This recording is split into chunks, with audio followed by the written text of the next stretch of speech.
All right, so if everyone, we have enough to establish quorum, I'll call the meeting to order now at 1:06 p.m. First item of business is roll taking, so present are myself, Laurel Johnson, Sienna Golano, we're all here present in the Office of Attorney General.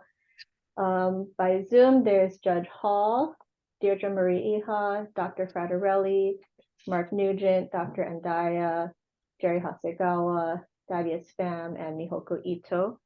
So we do have a quorum, and as usual, I'll ask that if anyone is appearing by Zoom with someone in the room who's 18 years or older, or someone under 18 who has a personal interest in any matter before the task force, to make that disclosure.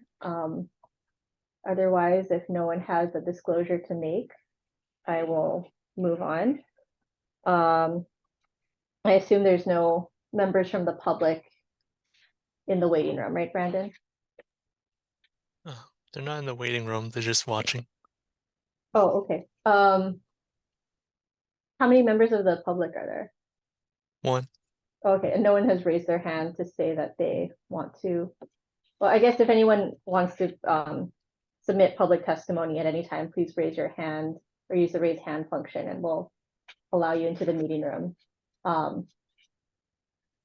But unless someone is raising their hand, Brandon, I'll move on. So our first action item, we only have one action item actually. B1. So like I said at the last meeting, I'm going to have Sienna here take over for me once I have to go on leave. And one of the things that she'll be doing for me when we discussed with my pig is that she'll be coming on board to the pig and helping, I guess, shepherd the final report if we need to do that. I think there's a chance that I'll be gone by the time the final report of our pig is due. I might still be here, I have no idea. So yeah, we thought it would be good to have Sienna join us. But the thing is, I was informed that the Office of Information Practices takes the position that when you add someone to a pig, you actually have to dissolve the old pig first and then recreate a new one with the same people with a new person added. So that's what the first action item is about. So Lauren, before you move on to the next one, they're raising their hand now. okay, you can, I was actually just gonna ask if there's any public testimony, so you can have them join. Oh, Sean's. Oh, Hi, can you guys hear?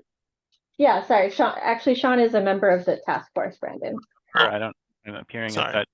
I can't seem to figure out how to get my video going. Sorry, I'm more of a Teams guy. All right. Okay. All right, Brandon, I assume there's no one else there. Yep, correct. Okay, great. Okay, so if no one else, does anyone else on the task force have questions about this action item? No, okay, so I'd like to make a motion then to dissolve the legal parentage pig that was formed on September 29th, 2023, and create a new one with the same membership, the same scope of investigation, scope of authority, but with the addition of Sienna as a member of the pig. So for the record, the current members are me, Judge Hall, Mark Nugent, Jerry Hasegawa, and Thaddeus Pham. And the scope of our investigation and our authority is to review the draft, revise UPA, and investigate any revisions, comments, or concerns regarding legal parentage. So that's my motion, to dissolve that pig and basically create a new one exactly the same, just with Sienna. Does anyone want to second that? I'll second I'll it. second. Oh, Great. And then I guess let's take a vote. All those in favor, please raise your hand.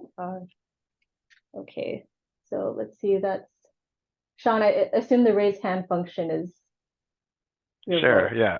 I'm gonna figure this out. Hang on. Okay, so that'll be Sean. There you go. Myself, Laurel, Sienna, Judge Hall, Deirdre, Dr. Fraterelli, Mart, Dad, Jerry, Mihoko, and Dr. Ndaya, I don't know if that's your hand on the screen, but oh, sorry, you're on mute. I'm so sorry, I had to step out for a bit. Oh, no problem. Did you want to vote on item B1 to we're dissolving the legal parentage pig and just creating the same pig, but with the addition of Sienna as a member? Yes, Okay, thanks. so that's everyone. Awesome. All right, so that motion was approved. Sienna, you're going to be on the legal parentage pig. Okay, so moving on then to the non-action items, and these are the reports of the pigs that we, this is the concept deadline that we discussed earlier. So basically we'll have each of the pigs kind of summarize the reports that they circulated to everyone. And, you know, if you have questions, please ask the pig, you know, to clarify. But what I think we want to do is identify, you know, areas where, like, if the task force seems to be in agreement with the recommendation, whether we're comfortable having the pig then take these recommendations and finalize their final reports, or whether there's still like areas of controversy or disputes that need to be worked out, so that we might need a vote on those before we tell the pigs, hey, you know, put your final report together with these recommendations instead of others. So anyway, that's what the purpose of this discussion is going to be. So the first item, C1A, is going to be the report of the legal parentage pig. And I can take a stab at summarizing that, and then I'll ask my other pig members if they want to chime in. So like we said in our report, we weren't all in agreement, but the majority of us agreed with the concept of expanding eligibility to the VEP process, the voluntary establishment of parentage process, to not just alleged genetic parents, but also to the intended parents, people who use assisted reproduction and are defined as intended parents under that section, but also to presumed parents. And this follows the 2017 UPA. And presumed parents include people who are married to the birthing parent, or were married to them within 300 days before the birth, or those who later marry the birthing parent and hold the child out as their own. And also those people who never marry the birthing parent, but who reside with the child and hold them out as their own for at least 2 years. So what the effect of that would be is that some presumed parents can use the VEP process at birth. You know, people who are married to the birthing mother, whether they're male, female, or no matter what gender, they'll be the presumed parent at birth, and they can sign the VEP, or I guess they could sign the birth certificate at that time, without having to wait until some kind of presumption attaches. But other people will have to wait until that presumption attaches. So if you're someone who marries the birthing parent later, after the birth, you'd have to wait until that marriage happens, and you'd have to wait until you held that child out as your own before you could go back and use VEP. Or if you never marry the parent, you're going to have to wait at least 2 years to establish, you know, I've acted as this child's parent for 2 years and lived with them and met the requirements. So it's going to create greater equity between heterosexual cisgender couples and non-heterosexual, non-cisgender couples because of that marriage provision, right? Like no matter the gender of the spouse, they're going to be the presumed parent. Again, if they marry that person later, they'll be the presumed parent. But there is still some inequity there because the alleged genetic parent really can only be a biological male. So only a biological male is going to have the option to use VEP as an alleged genetic parent. Whereas if you are, let's say, a same-sex partner of a birthing mother, you know for sure you're not the genetic parent of the child, you're going to have to use one of the other presumptions. So you're either going to have to be married, you're going to wait to get married and then do it later, or you're going to have to hold the kid out as your own for 2 years. So there is still some inequity there. But again, the majority of us thought, it's better. This is still a step in the right direction. And this is also the position that the 2017 UPA takes. So this has been adopted. I think I mentioned in my report,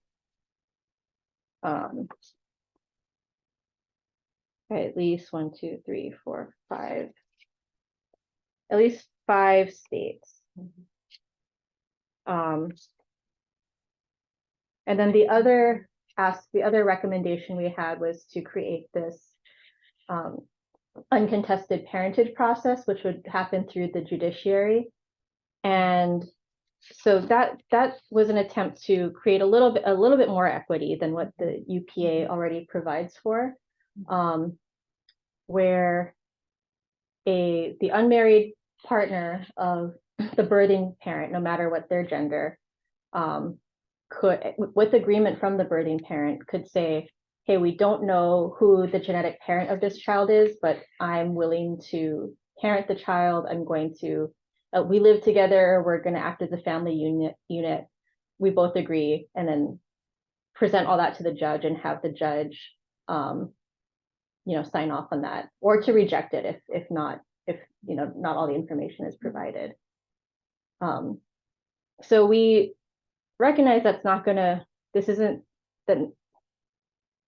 the situation to which this uncontested parentage process is going to apply. It's not a whole lot of cases, but it does create some equity, and it allows people to, at least some people, to establish parentage right at birth, even if normally they'd have to wait some time. It's not just, we define these people as professed parents. It's not just professed parents who could use it. Technically, anyone could use it who could also use VEP. But if they had, some other issue like child custody or child support that they also were in agreement about, that they wanted to just, put before the court in a quick and easy way, this could also be a way for them to do that. So that's my quick summary of what our concepts are. Does anyone else in my PIG want to clarify anything or jump in? Jerry? Oh, Jerry, you're on mute.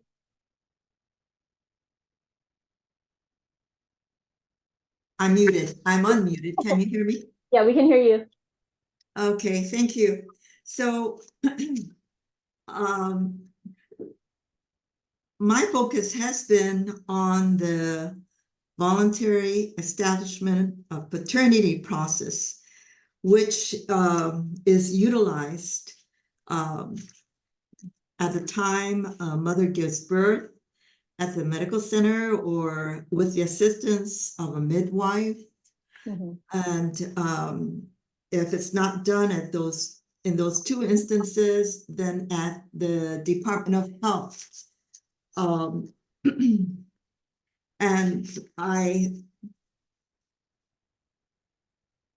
the focus of this VEP is, and as stated by Lauren, pursuant to federal law, to create a simple civil process. And this process was developed and implemented in July 1st,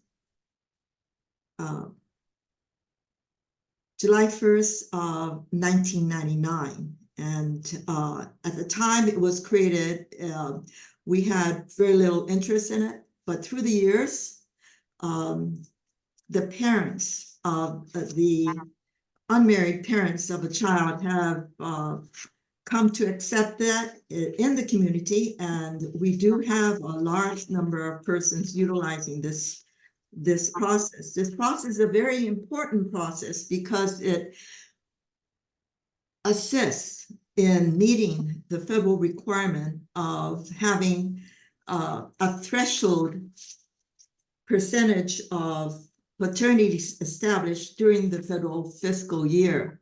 Mhm. In fact, the VEP process has come to the point where now we have reached the threshold utilizing the VEP process. So it's very important because the penalty for not meeting this VEP process is a notice of deficiency followed by a cut to the AFDC TANF budget of the state of Hawaii. I believe it's 1%. And that is relied upon by the families, the single parents with dependent children, to meet their needs. With regard to the presumed parent definition, the first situation, they were married to the person who gave birth to the child when the child was born. And this is page 2 of our PIG memo. Generally, if they're married at the time the child is born, it's really a non-VEP process, but I have no objections to that section, that provision being retained. As to number 2, there is no problem because that is currently a situation that is faced in the medical centers and with the birthing mothers and with the Department of Health, and it is being addressed. Mhm. Number 3, though, they get married to the person who gave birth to the child after the child is born. At any time asserted parentage of the child. The question is, at any time asserted parentage of the child, how was parentage asserted? I don't know. That has not been defined. And the assertion is in a record filed with the state. And I believe our group did come to a consensus that we did not want to burden the Department of Health with keeping a record of these assertions. Yeah, it wouldn't be a separate assertion. It would just be the filing of the VEP itself would be the assertion. I know it's a little circular, but that seems to be how the UPA is written. I don't think they're requiring a separate assertion there. Okay, then it's a matter of we should include a comment then if that meets the assertion requirement, just the signing of the VEP. And the individual agreed the second bullet to be and is named as a parent on the birth certificate. That is not a problem. But the third, the fourth bullet, they resided in the same household with the child for the first 2 years of the life of the child, including any period of temporary absence, and openly held out the child as the individual's child.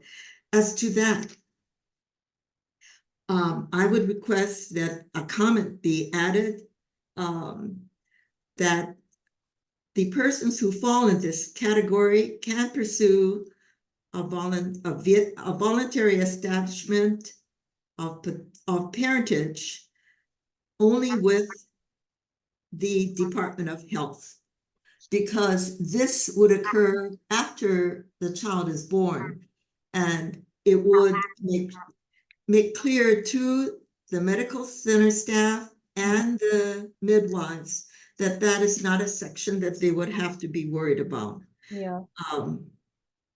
That is my recommendation. Yeah, I like that. I think that makes sense. Thank you. And then As to the summary, on the first page, the fourth bullet under the first paragraph, I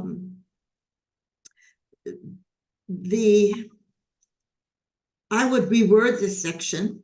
Right now, it says to include individuals who have been established as the genetic parents of a child by court-ordered genetic testing. Instead, I would delete the who have been established as the genetic parents of a child by a court-ordered genetic testing to say who has submitted to court-ordered genetic tests, which indicate the statistical probability of the alleged father's paternity, because that is similar to the language that we are requesting be included as a presumption. Yeah. Okay. Yeah. Sorry. I was trying to, that was the language that you proposed, Jerry. I think maybe I was just inartful in summarizing the language, but I think the language that you proposed about the submitting to court-ordered testing was fine too. Oh, thank you very much. But I like the idea that we are having another group being included. My concern, though, also is that instead of a 2-page form that we have right now, we're looking to have an expanded form. And if you look at the examples from the other states,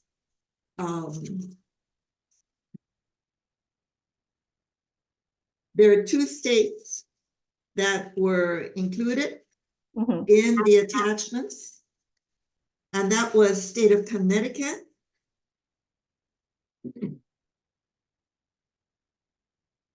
well, it's really 4 pages, but it appears front and back on 2 pages. Yeah, Connecticut. You have this state of Maine, which is 2 pages, but really 3 because it's front and back.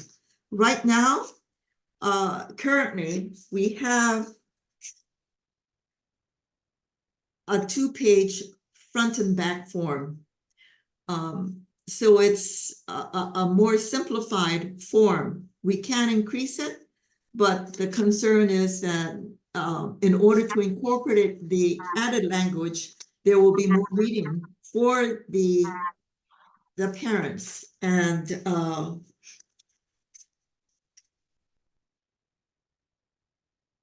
we checked with the medical birthing centers and the largest ones as to the time frame when birthing mother with a normal birth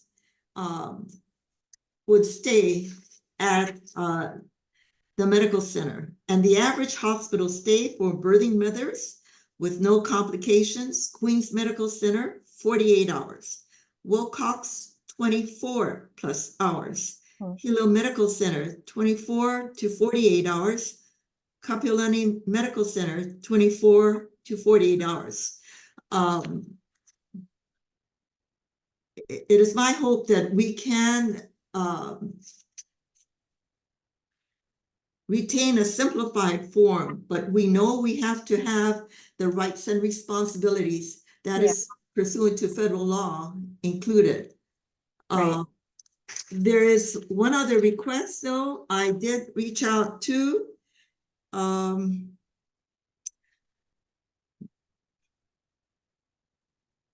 the Department of Health, the supervisor who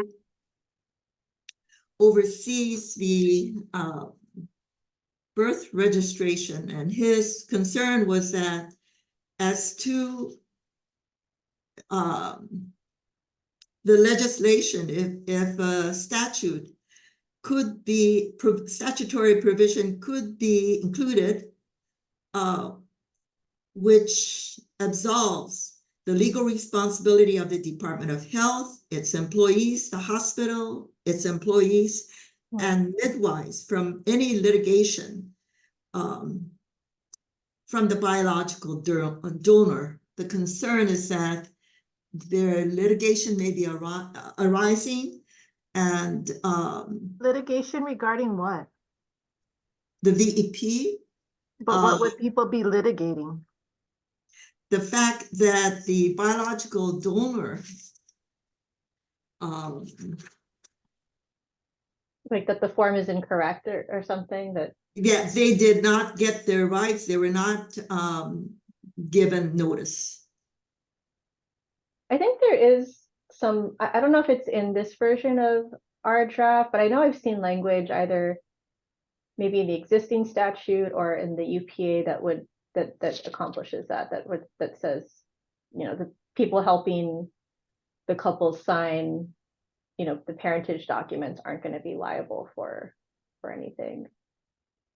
Yes, and that can be included. I think that would, you know, when Mark and I meet with the medical center staff, with the midwives, Department of Health, we conduct the training and we want to assure them, yes, we are going to a new area, but as far as what they do, they should not be concerned about they're being brought into any subsequent litigation. Right, yeah, I think we can add that. Thank you.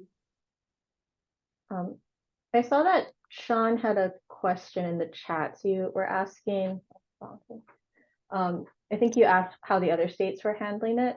So I was doing that sort of as the discussion was going. I didn't want to interrupt you guys, but I wanted to make sure I didn't forget to ask.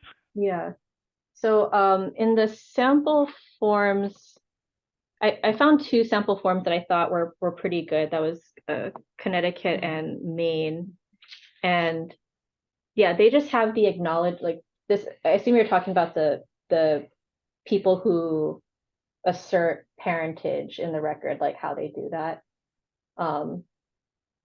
So in both of those forms, they just have basically check a box to say like, I'm asserting parentage, or I affirm that I meet the legal requirements to voluntarily establish parentage. So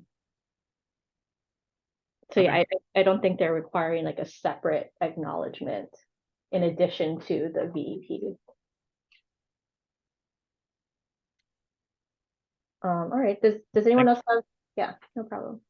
Did you guys talk about the part about the recommendation about the denial of parentage as well yet? I don't know if I missed that. Oh no, we didn't, I don't think we talked about it, but yeah, so in the UPA, right, the 27 UPA, it allows for a parent or for a child with two presumed parents to have one of those parents basically deny their parentage and have the other ones, you know, that clears the way for the other one to be the established legal parent. But we thought that should, I think we decided that would be too much of a burden for the DOH to keep records of the denials and to have that go through the administrative process. And I think we thought if there are two presumed parents, claims of competing parentage should be something that's brought before the courts instead. I did have a question about that. Yeah. Sorry, do you want me to raise my hand again? Or I don't want to keep like interrupting. No, no, good. Please raise the question. No, yeah. So a couple, I guess. One, couldn't that also just be documented on the EP form, kind of like what you just said about the assertion? Would it really be like a record-keeping burden, or would it just be another item on the form? Well, right now, the way the VEP is done, it only two parents are to sign it. To have a denial on there, we'd have to have it where more than two people would be signing the VEP. So that way one could be the basically disestablishment. It would just be cleaner to have an understanding why somebody wants to not be the parent and why are we replacing them, just to have that go through the court system. Okay. Yeah, And then I was also doing some reading too on the, like, I think that the DOP, whatever, denial of parentage concept, seemed to come pretty shortly, like after the, well, it was with the 2002 version of the UPA. And I think, like, reading some of that, it sounded like the main purpose of that was to accommodate situations like where, you know, wife in marriage has a child with somebody outside of marriage, and wants to establish the parental rights of the sort of the person that she's not married to. And so you'd be like having the alleged genetic father, you know, go through the VEP process, and then rather than having to resolve the presumption of the currently married father or whatever, not whatever presumed father who's married to her, like in court, it would just be able to deny Yeah. that in a document. And that seems sort of reasonable. Like, so I'm just wondering, like, is that situation already accommodated somehow in the current VEP process, or is it just already going through court? It May I- goes to court. Yeah.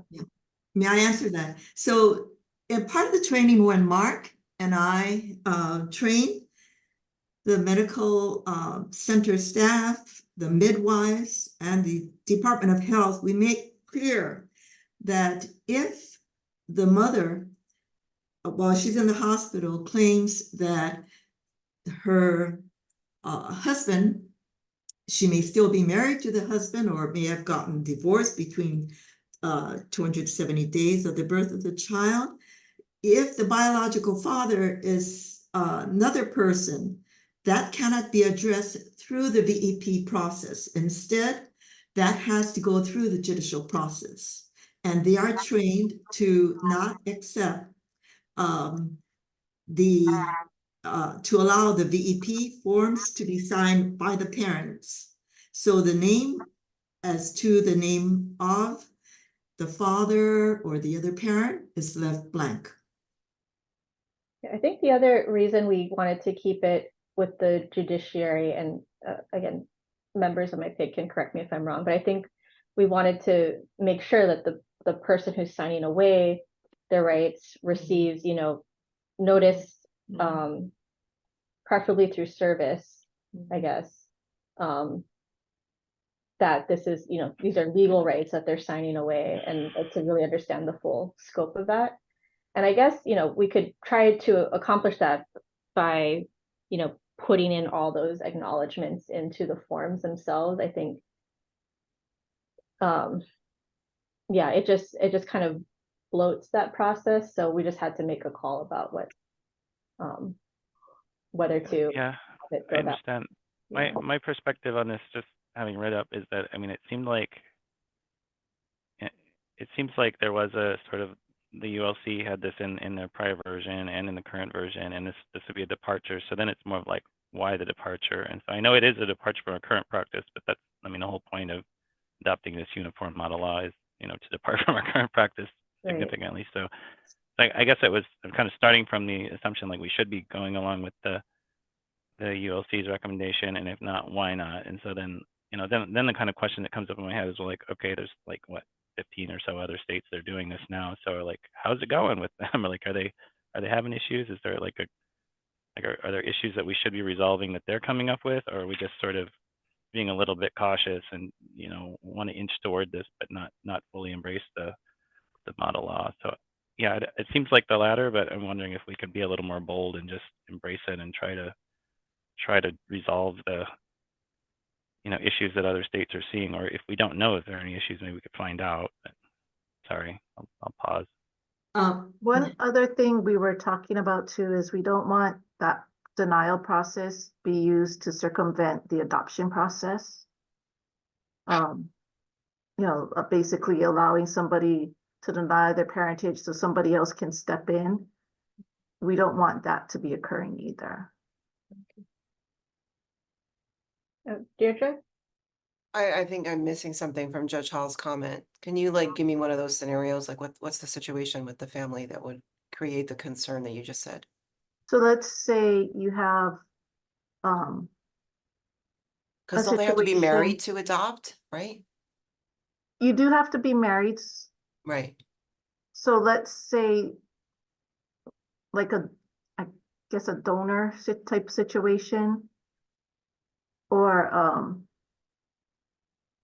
sorry, I'm trying to think of a good scenario.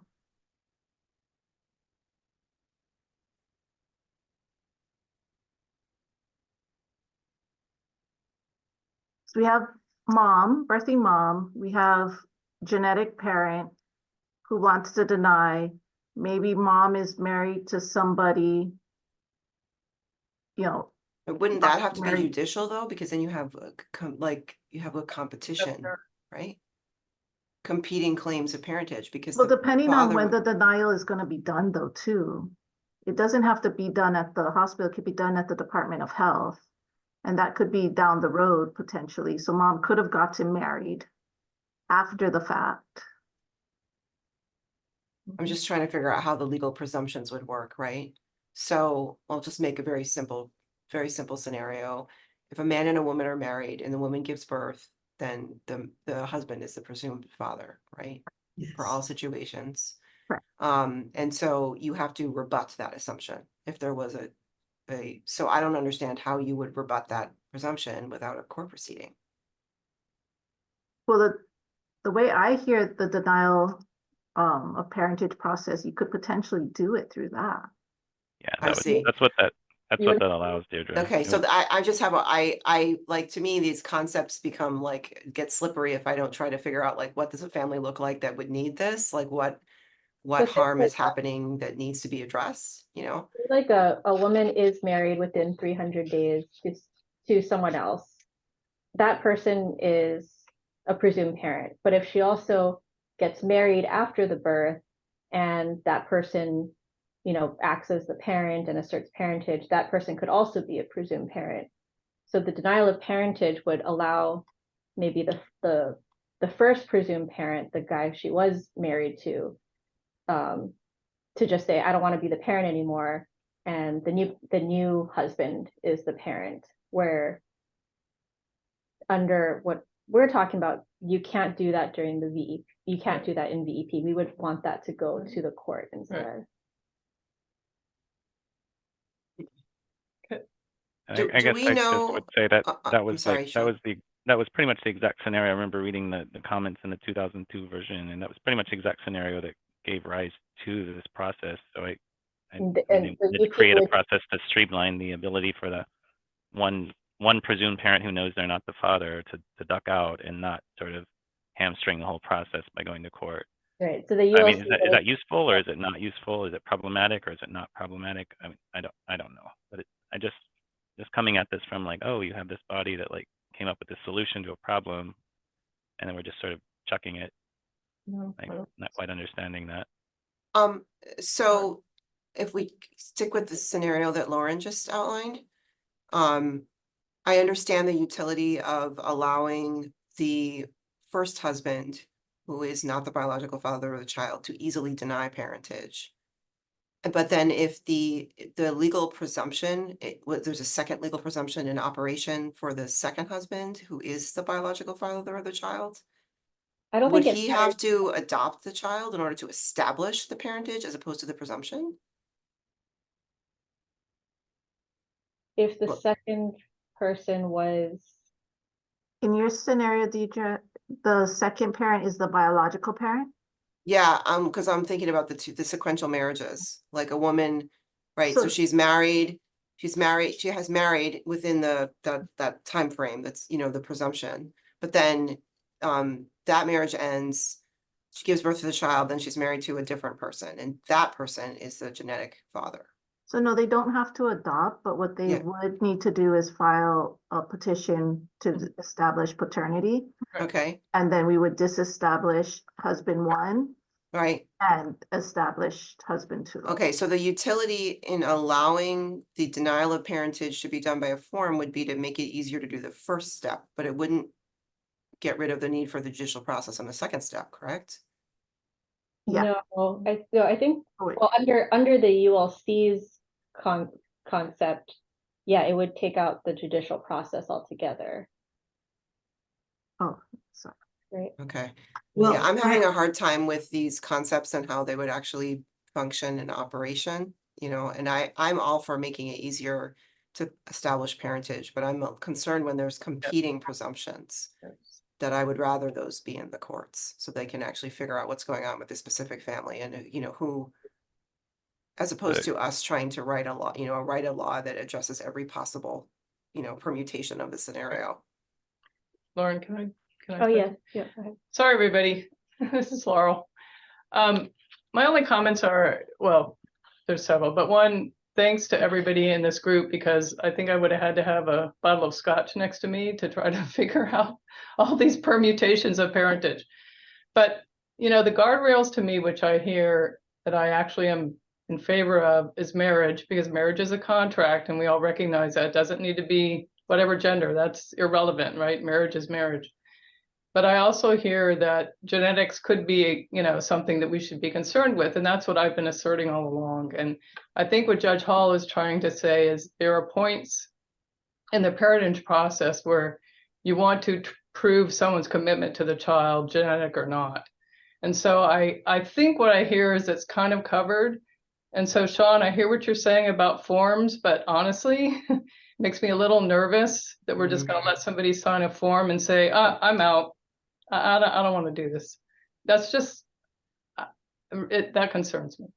And it's not just paperwork, you know, thinking about being a parent should be more than a piece of paper. So I appreciate that. I think the group used these guardrails and I think coming out. I understand that too. And I don't presume to understand how this could happen in every like relationship. I guess I'm still curious, given that it's been around for what, 20 years in the model law and is still there after another edition and states continue to adopt it. I mean, I'm curious to see if this PIG can make some assessment about how that's working in other states and whether it's creating problems or solving problems. So you're talking about the 2002 one, right? Yeah, Because so the 2002 one added. Yeah, 2017 one's only been adopted in 7 states. Right, the 2002 one added the denial of parentage concept. It was adopted in, I don't know, 11 or 12 or 13, or I don't know. I mean, I saw it in Wikipedia. I'm not quite sure. Not an expert on this, but then the 2017 one preserved that concept and was adopted by another sort of, you know, bunch of states. 7. And I mean, I think it would be useful to know if that's been a good innovation or a bad innovation. Like, are we recommending it, or are we just a little bit nervous and don't know whether we should be recommending it and just aren't ready to recommend it? Yeah, I think we can try to look into that. Jerry, did you have a question? Yes, apparently the question is, and I think it's bothering a lot of people, you have a situation where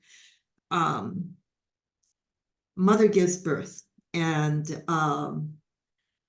she is still married to the father, or the divorce occurred within 270 days of the birth of the child. And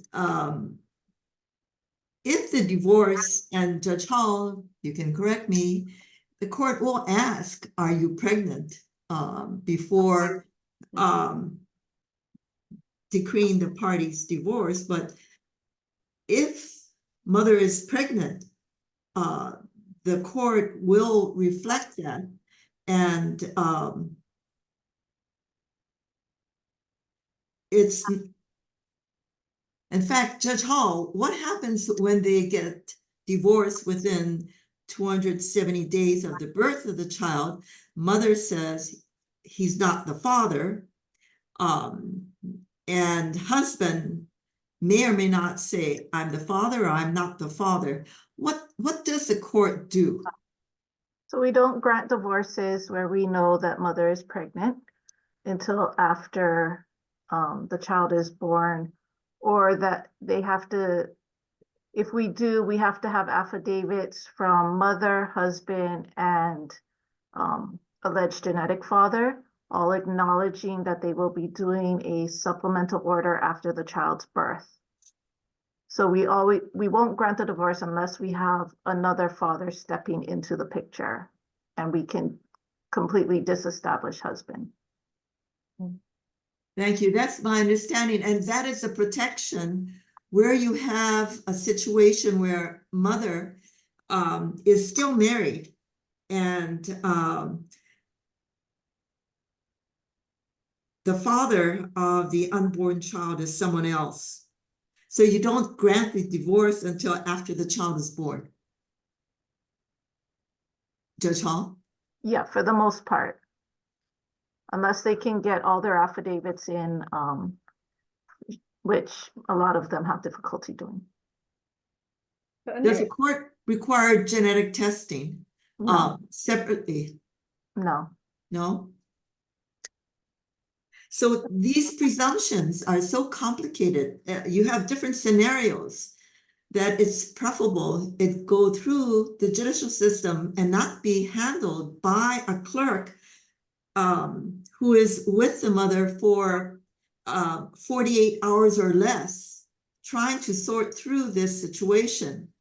And I think it is inappropriate to have it, the clerk having the burden of trying to determine whether or not this individual can sign, even though mother's already married or is married within the 270 days. So Mark and I always make sure that when we talk to the birthing center staff, when we talk to the midwives, the Department of Health, that presumptions, it has to be identified. If they're identified, do not go further, but refer the parties to counsel or the court judicial system. Mark or Jerry, or maybe Thad, did the Department of Health say, I forget if they told us they don't want to keep denials? Or did we ask them that? I think they would like to keep the process simple rather than having increased tasks to do. They are already overburdened. There's delays in issuing certificates because of this numerous requests that they have. It does take time that when registration identifies something not proper, and it could be not so much that there's a presumption, but the way that the document is completed, then they have to contact the parties. So to put further duties on them, tasks on them, would be unduly burdensome. And that is the recommendation, that they not be given the additional burden of having to track and create this registry.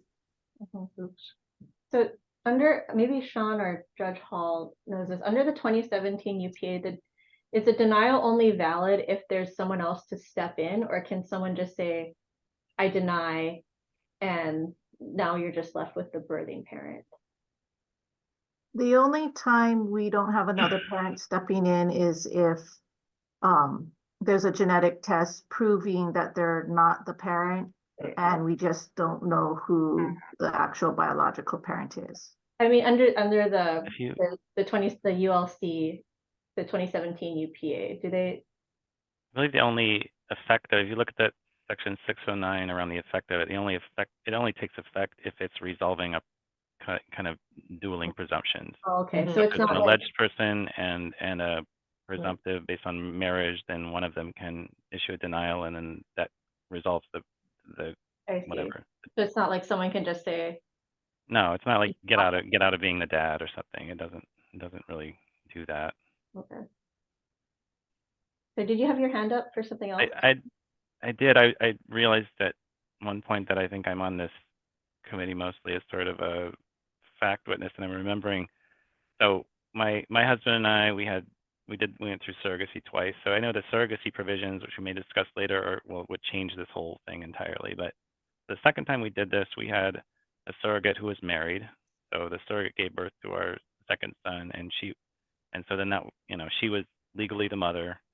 Her husband was the presumptive father. Really bizarre. I mean, hopefully we're going to fix that with the surrogacy stuff. But so I went, and I hadn't thought through this, but so in the hospital, we're talking to our attorney who's not on this panel, but we were like, well, can we just, Kale can go through the VEP process. He's the biological father. Everybody knows this. At least he can be on the birth certificate initially, and then we can resolve the other, my thing through a parentage action or something. So or a second parent adoption or something like that. But so it wouldn't, you know, as you can all probably anticipate now, that wasn't possible because, you know, there was an alleged biological father, my husband, and there was a presumptive father. So I think, as I'm thinking through this, at the time, if there was a denial of parentage process, the surrogate's husband could just sign a paper saying, I'm not the dad, you know, get rid of my presumption, and then Kali could have gone through the VEP process. I mean, that's another scenario other than the more standard one, I think, which is probably the like child born out of wedlock with the non-married sort of person. But you know, it would have been useful then. It would have, you know, would have changed a whole lot in the long run, maybe not. But just throwing that out there so you have some real world story about how this impacts people. Yeah, thank you for that. I think what you said earlier though is probably what's more likely, like when we do so that in our draft, the VEP process isn't going to be used for surrogacy. So parentage through surrogacy would be established through the separate surrogacy provision and through the surrogacy agreement. Yeah. Right. Right. So Hopefully that that specific scenario doesn't come up again once we pass the surrogacy section. But I guess what I'm saying is people in a similar circumstance where you're trying to resolve you know, two dueling presumptions and you kick it to court, it's uncomfortable. I mean, it's you spend, if our first kid, it was 9 months, I think it was maybe 2 months to try to get a parentage order and your name on a birth certificate. I mean, it's not nothing. So. Okay. So I want to kind of move things along.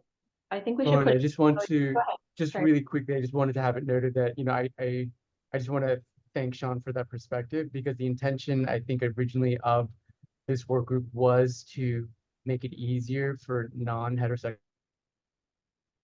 Oops. Oh no, Thad, I think you're frozen. Point. Oh, there you go.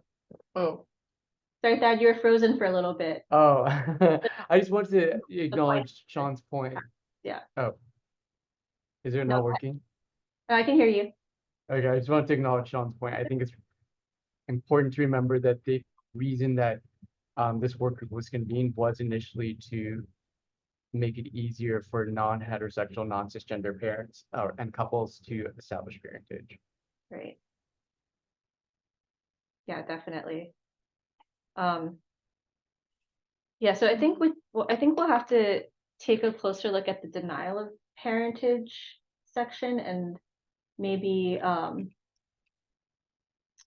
this is going to go to the last item in our agenda too, which I wanted to talk about scheduling in future meetings, but it sounds like, at least with the initial presumption, like what we're proposing with allowing presumed parents to use VEP, it sounds like there's probably a general consensus about that. I don't know if we need to have a vote on that specifically, but it sounds like we do have to discuss the denial of parentage section a little bit further. So I want to put a pin on that, and then I wanted to ask if anyone had questions or concerns about our other concept, which was the creation of the uncontested parentage proceeding with the family courts, just to kind of, you know, see whether that is also something we can proceed with as a PIG and, you know, draft our final report around, or whether we also have to,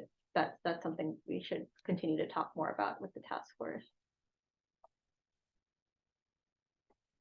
I liked the first part, which was basically based on the 2017 UPA.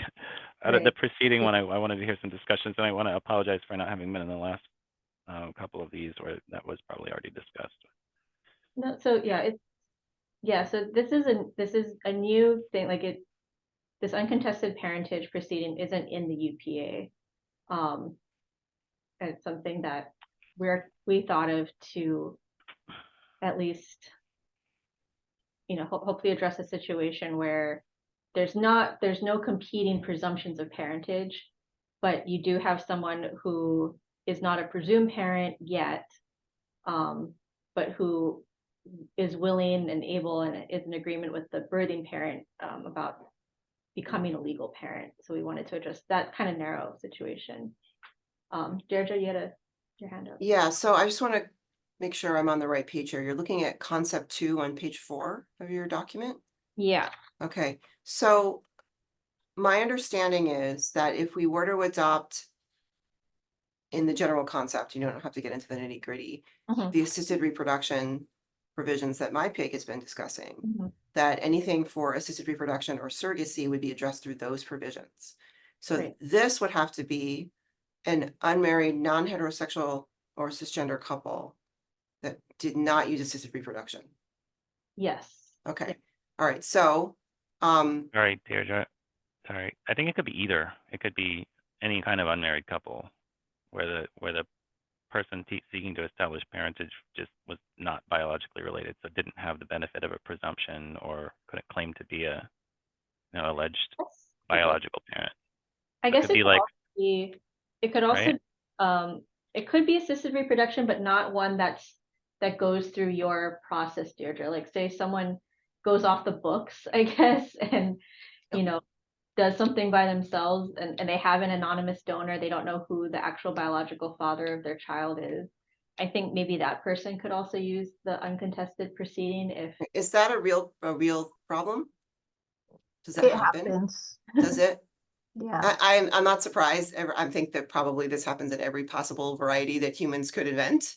So I'm not surprised about that. I just want to, I have a hard time understanding how this is going to work unless you can tell me like a story, right? Like who is it? And so you're right now, my understanding would be that, let's just say you have a straight couple, they live together, the woman is pregnant and gives birth, they act as a family, the man holds out the child as his own, right? He could establish paternity by that basis, correct? Even if they're unmarried. well, So- is he the genetic father of the child? So I the- said, I didn't say that. I said he was holding out the child. Oh. The presumption is that Yeah, I because he lives with her and he was like with her through the pregnancy and she gave birth and they're living together, that he is in fact the genetic he parent, wouldn't but I, came to the hospital, is that? He could, but he'd have to wait until at least 2 years after the birth of the child. He couldn't sign the birth certificate unless he was the alleged genetic parent. Or you could do that, use that de facto provision, right? I didn't see that reference in If here. de facto parentage is established through a judicial proceeding, it's not something that's established through BEP. Right, but it doesn't have to wait 2 years, right? It doesn't, you don't have Somewhere. 2 years, but you do have to go to the courts to do that. Right. And there does have to be a period of time to pass in order to determine someone to be a de facto parent. Right. Because you have to hold out the child as your own. Right.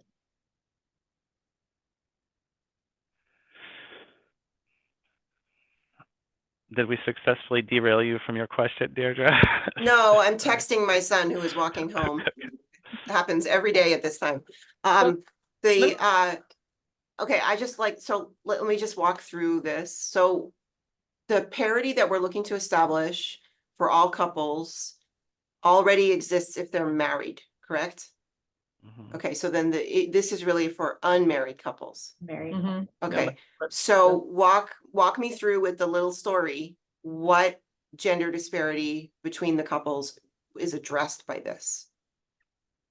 So currently that man, he could say he's the alleged genetic parent. There's Right, nothing, and can the woman just identify him on the birth certificate when she fills it out? yeah, Mhm. right. So Yeah. she could do that. She could say he's the alleged genetic father, but no one's going to check on, there's no way to verify that. Right, so That would what be happens if that fraud, wouldn't happens? Like it? he, like, because I think like if you had an unmarried straight couple that lives together, they to all appearances are a family, but they are in fact that they're not married. She gives birth to a child, and she puts his name on the birth certificate. Yeah. And he would be the presumed parent by virtue of his actions and by her having put him on the birth certificate, one or the other or both. Well, And then he'd be the later, legal if there was a parent, too. contest, what was that, Judge Hall? He would be the legal parent too. Be the legal parent, right? Okay.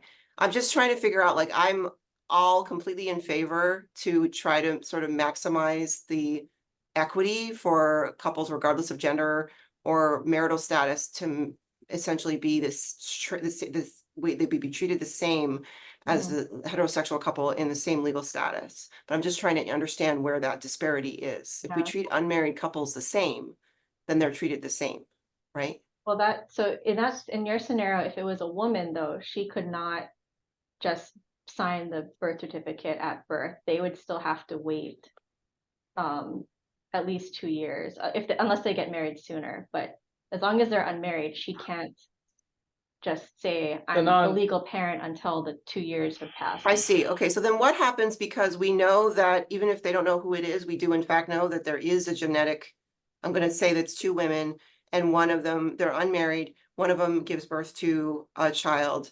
Even if we don't know who the other genetic parent of that child is, the baby has one. Right. So what do you do then? Like, do you need to go to court to allow the partner to establish parentage? In right now, under our current, Yeah, right now. yes, I think you'd have to go to court. Okay, so then if you adopted this concept, would that make it so you didn't have to go to court? This process is basically, instead of showing up for a hearing, you're just submitting paperwork. Okay, so it's like a streamlined process, but still judicial. Right. It's still- Okay, okay. And then did you guys happen to like came up with this concept on your own? Do you know if other states have expanded on the UPA in this way? Yeah, so I don't think there's been any that we know of. And just as an aside, that's not a criticism at all. I have been involved with just like making up concepts and we're the first state to do it. So that's not necessarily a negative to I me. think it arose out of maybe not necessarily addressing this specific situation, the Right. same situation Sure. we're talking about. I think it started off as like, we have this court process and we're requiring people to go to hearings, but there might be some cases where we actually don't need to do that. And this might be a case where that might not be necessary. Okay. Right now, the way the paternity statute is written, you have to go to court. You have no choice. You have to have a hearing. What this concept came up from is in our divorce statute, we have a system where we can do an uncontested divorce without having people show up at hearing. It's by submitting affidavit. So all we were trying to do is create a similar system in the I see. paternity, so people can submit affidavits versus having to actually appear in court for a hearing. Right, but there's a level of formality that because they have to do the affidavit, it's not just like a form that you are turning in someplace. Right. I see. Okay, And thank you. there's The parallel to the uncontested divorce is very helpful. Thank you, Judge.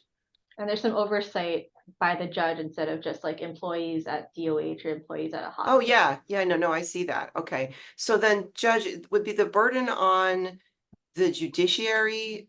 This is gonna like work to help on the number of hearings that you really don't need to have, basically? It could, Yeah. because even just, any, couple or parents that want to establish their custody and child support orders have to come to court right now. This Yeah. is one way they could reach agreements and submit the documents and not have to come to court, but they would still get a court order setting out their custody and support. Okay, so then what that would do is it allows you to have the same, flexibility about whether the hearing is really required. I'm sure if there's something sketchy that the courts would still have the ability to require the parties Right. to appear. And we do that in our uncontested divorces. If we see something That's like, peculiar, we set it for a hearing. right, okay. Okay. Sorry, Lauren, can I? I So- had a question. Oh. Sorry, Well, let me, I'll- sorry. So I think Judge Hall, for me, where my brain goes, this sounds like just a streamlined adoption. I mean, you're not requiring them to go, because they're not married, right? And they're not the genetic parent, right? And that normally is why people adopt children, because they're not the legal parent and they're not genetically related. Right? The difference with adoption though is that we're limiting this to scenarios where you don't know who the genetic parent is. Right. So we're not gonna if you do know, then you can't use this process and you'd probably have to go through adoption or something Okay. more formal. Okay. Either whether you're same gender or cisgender. Yeah. Okay. Mihoko, did you have a? Sorry, Mihoko. Yeah, no problem at all. I was just wondering if given the parameters of this, I'm just wondering from a policy perspective, whether it actually would cause some people who would otherwise use like the assisted reproductive technology and surrogacy provisions to just do this because it's easier. And it's, right, because like you could not go through the whole process of doing all the contracting and getting a pre-birth order and go through an uncontested proceeding and not have to go through any of the other protections that I think, the surrogacy and ART provisions like require, right, through the pre-birth order and the judicial process there. Mhm. Just something to consider. Yeah, that's a good point. Yeah, I don't thought about that. I think Sean had a question first, Jerry. All right, I can go after too. I've talked a lot. I was actually just gonna ask about the comment about adoption. I was thinking of it another way is just like, I know that is an option, right? So is this a better option than that? Like, couldn't they just do a second parent adoption proceeding? And I know there's comments in the paper about how that's limited, I think, in the statute to marriage, but my understanding, and Judge Hall, you'll be in a much better position than me, but I mean, it takes me back to my law school days when I was sort of an advocate around this. And even like pre-civil unions, I know like same gender female couples were doing second parent adoptions without marriage. So I don't know if it's completely accurate. I feel like that's probably still an option, right? But is that You have to be married in order to do an adoption, or you have to be a single parent. I mean, I know that's what the statute says, but that's not what I remember from pre-civil unions. That is maybe what I'm we're doing now. misremembering. Okay. So we got Right, and marriage, there and then we wouldn't rolled be back this concept of allowing unmarried couples to do second parent adoptions. Not unless the statute were to change, and we're all for that changing, but we weren't for the work to have to do another. Yeah, that's something that we want to put into our final report is, we're not looking at adoption statutes here, but we wanted to let the legislature know that we would ask them to reconsider the adoption statutes also. Would that be a more elegant solution, I guess, rather than creating a new proceeding, just expanding the ability to do second parent adoptions? Well, to be honest, For the even if situation. we were to do that, I would like to have an uncontested process just to give families an option from having to show up at court to have an expedited paper process. And the only way we can do that is to change a couple of words that are currently in the statute. And I think Jerry had something I didn't want to keep prattling on. Yes, Deirdre, your group is looking to define assisted reproduction. No, it already has a definition in the existing draft. Are you going to look to make changes to that definition? Not necessarily. The part of I'm not sure what you're getting at for this topic, but the part that confused me at first when I started studying our section of the bill is that from the existing draft, one part covers assisted reproduction, which would mean like artificial insemination and IVF, and surrogacy, even though it is accomplished by the same technology, is under a separate part. And that has to do with who is the intended parents, right? Because if you do an IVF, a reciprocal IVF, like two women, one of them, the ovum comes from one of them, the other one, donor sperm, the other one carries the pregnancy, they're not donors and they're not surrogates, they're both intended parents, right? So in any case, yeah. How is that, Jerry, how's that connected to what we were just talking about? Because you kind of lost me. No, Mark and I were looking at the various scenarios, and the assisted reproduction is one that I think is so important to understand, and we want to make sure that it is clear so that even laypersons who. Well, I don't know that anybody's gonna be able to, you know, we can't depend on lay people being able to understand the law for how we write it. However, I think you will find that when we get to our section and we have the chance to talk about it, after you spend a little time with it, because I will admit it was a little confusing at first, that those sections, if they are adopted somewhere, you know, close to the current draft, will very thoroughly address both of those kind of scenarios. And you will wind up with the ideal scenario, which is that if a couple secures a surrogate to carry a pregnancy, and it all goes well, that when the baby's born, they're the parents by law, and it just happens.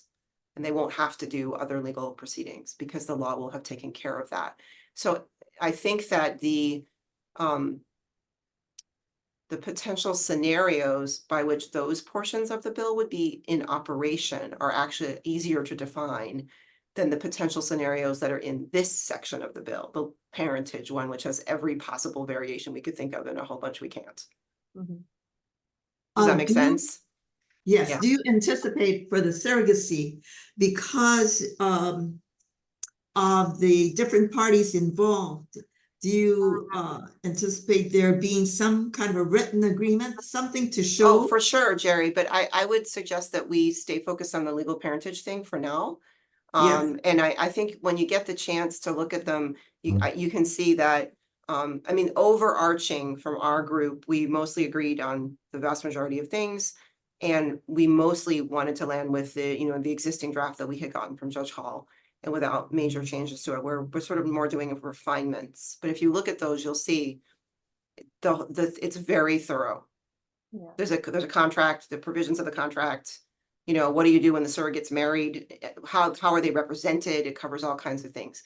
But in any case, I do want to just, Lauren, so that you know, with your quorum, I have to leave at 3. And Okay. I'm anxious I about will- trying to cover more ground before, Yeah. you know, we have to start leaving.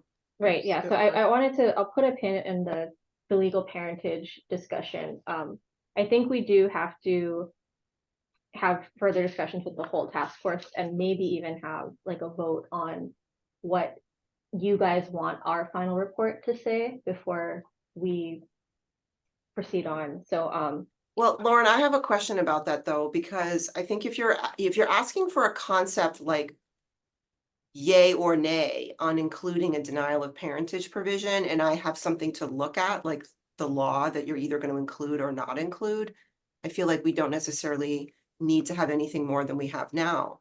But if you're asking for a vote on whether to include or not include something, I'm going to be asking for the legislation. Like, I want to see what it is you're trying to do, right?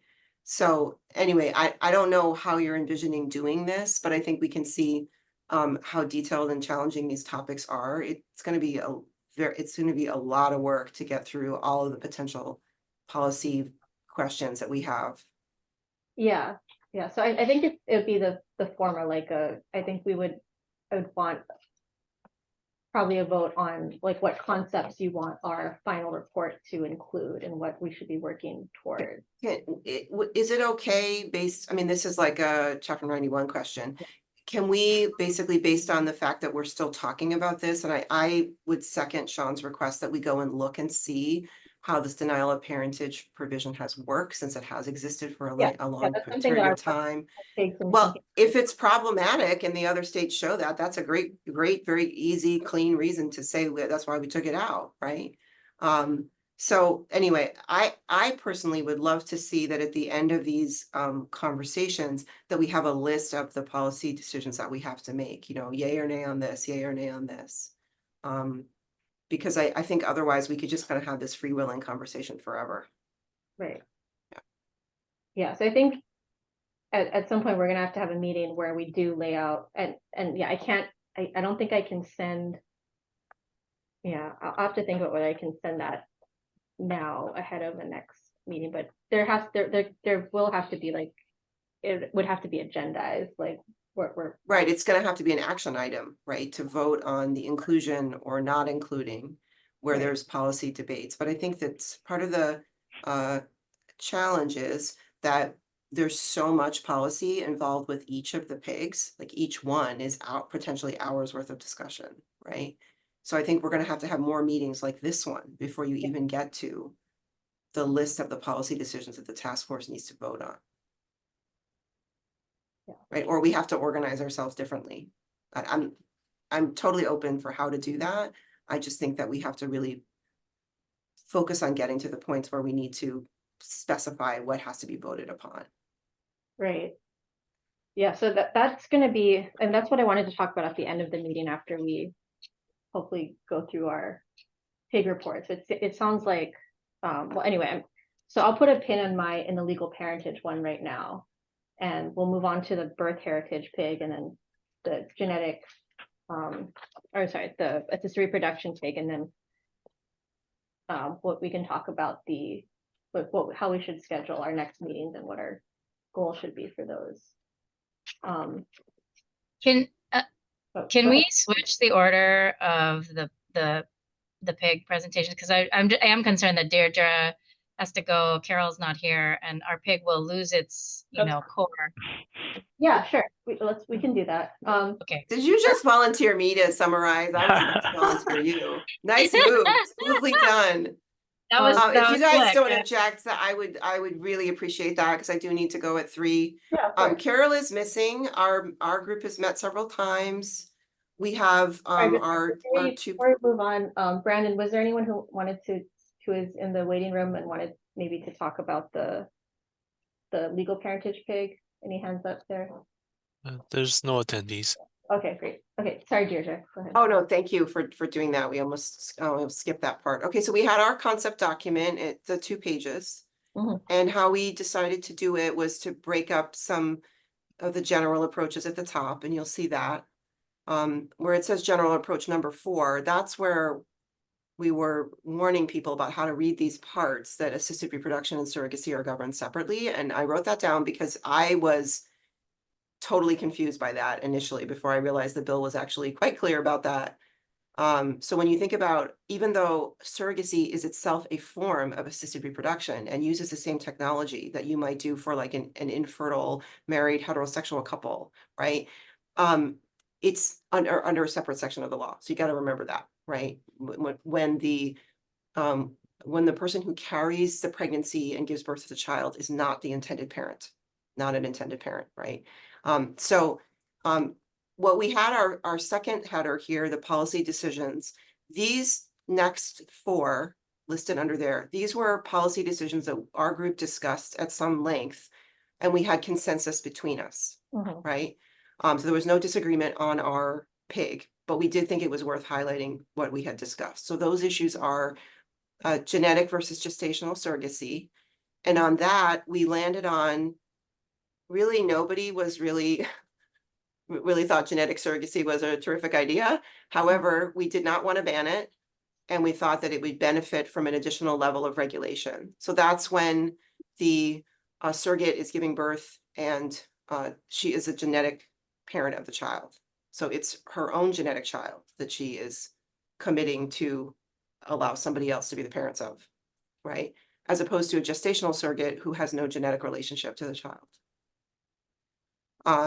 Reciprocal IVF, our group was unanimous in concluding that the law, we need to double check to see how this is going to work, that one partner provides the ovum, which is fertilized with donor sperm, and the other partner gestates and delivers the baby, needs to be specifically addressed throughout the law.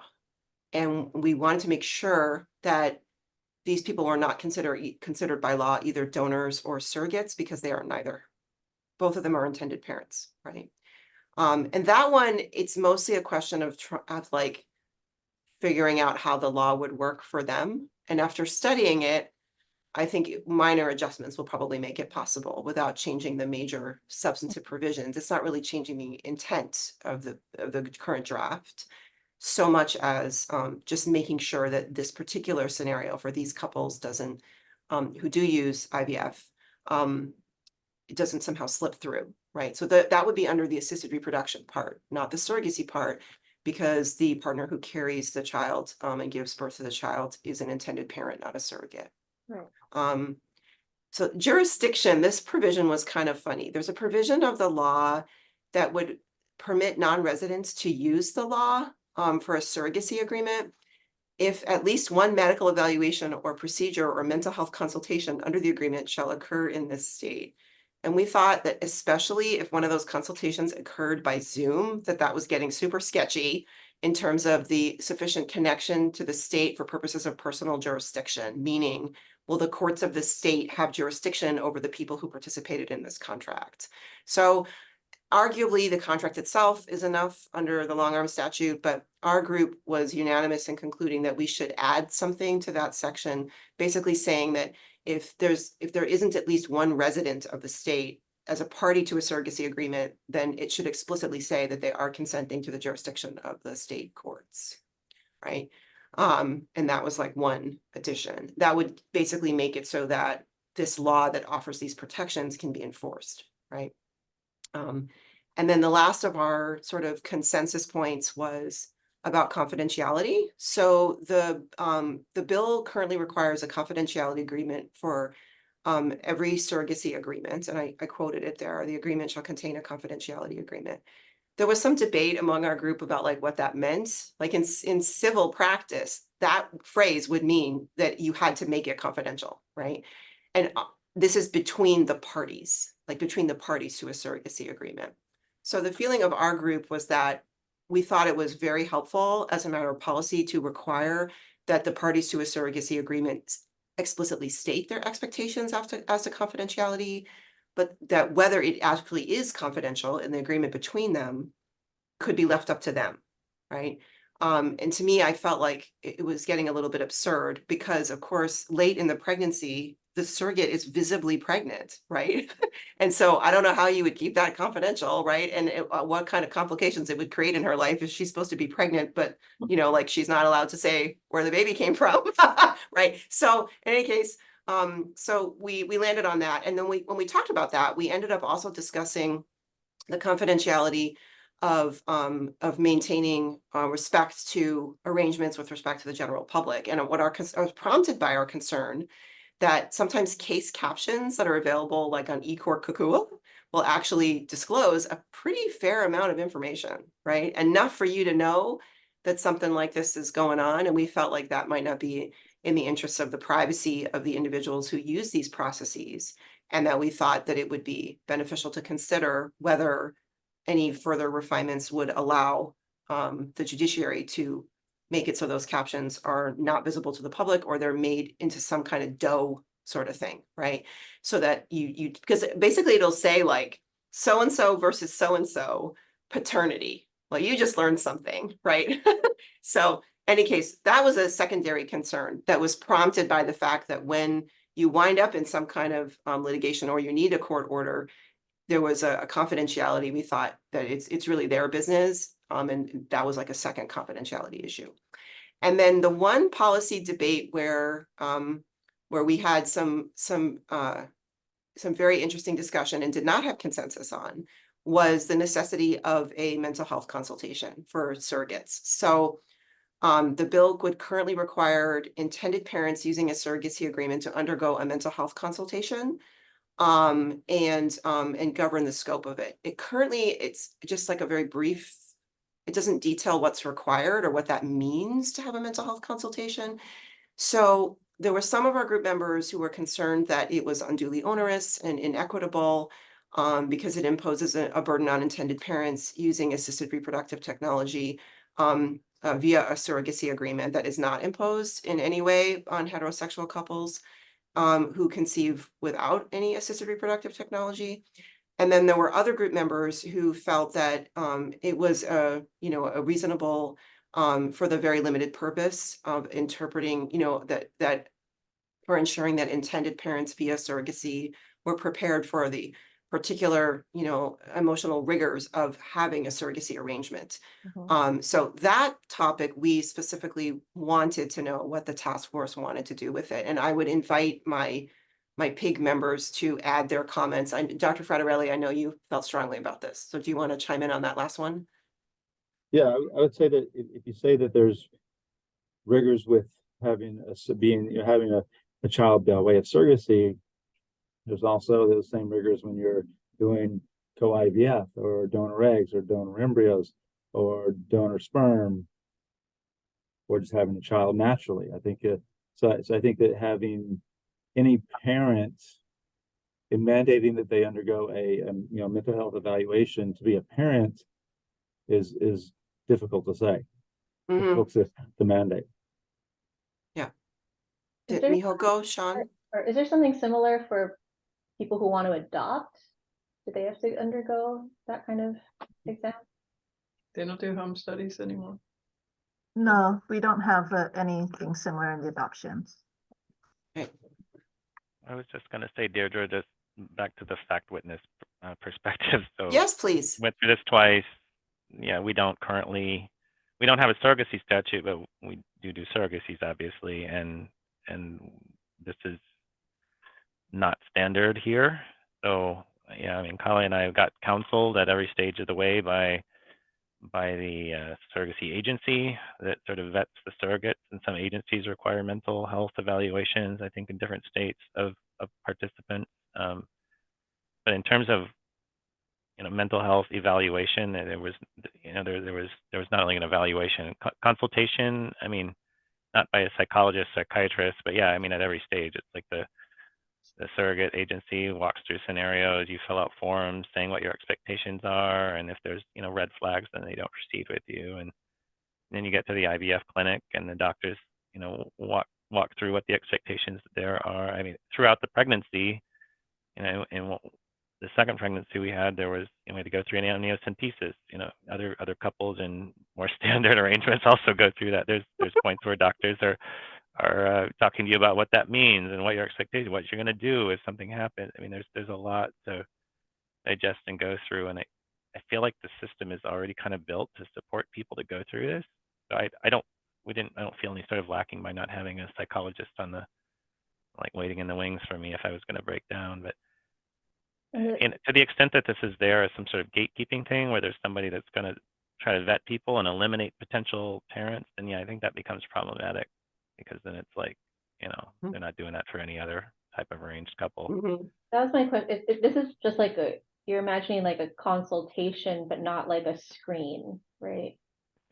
Like not some test that It's not, there's not any detail in the draft bill. It just says, a mental health consultation. And we sort of, when we discussed it, we envisioned that apparently it was attempting to do some kind of very basic level of screening. And that's the reason why, many of us felt that it was problematic, right? Again, sort of focused on equity for parents, regardless of their gender and regardless of, whether there was any technology involved with becoming parents or not, right? And so that was kind of where we landed. It's very interesting to me that this was the thing that we talked about all these other things that are actually much larger provisions of the bill and had no disagreement between us. And this is like, it's like a single clause, right? And you either include it or don't include it, right? It's not even a hard edit. So the other issue with it, and not only the equity part, but it's very difficult to find mental health professionals and get appointments for our patients. yeah, So that also adds an extra burden for the intended parents. that's true. I mean, when you think about it, even just without even this situation, how difficult it can be for people to find, like mental health support. And if we're asking people to do something that they pragmatically cannot do, then that burden is actually quite a bit worse than it looks like just from being an additional. And you got to consider that if you look at the sections of the bill, and that our PIG thus far has not recommended anything that's really straying too much from the draft that we had. The surrogacy law is very thorough and requires a detailed contract, right? So you have to, when you consider whether it's onerous, it's not by itself, it's within the context of all these other things that you have to do to comply with it. And while seeing a mental health professional is not stigmatized these days, right? Making somebody see a mental health professional to be a parent, yes, I mean I just wanted to add my 2 cents here. First, as the fact witness, having gone through this in surrogacy in California, I did have to do a mental health evaluation. it was not a big deal. It was a one-time Zoom session where we just hashed out like, this is what you're getting into. You understand? And then the second thing I would say, but I do understand Dr. Fraterelli's point that mental health professionals in Hawaii, it's different. They're not as available, right?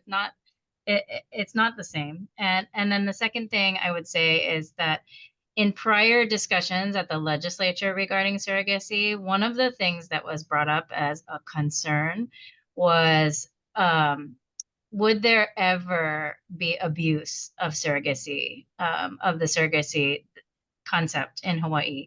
And, there was some concern that, that bad actors could take advantage of surrogacy and, force a pregnancy somehow and all these things, right? So that discussion was had. I don't really have strong feelings one way or the other. I'm all for streamlining and eliminating things that are unnecessary. But I just wanted to add that could be like a counter argument to why a mental health evaluation would be necessary.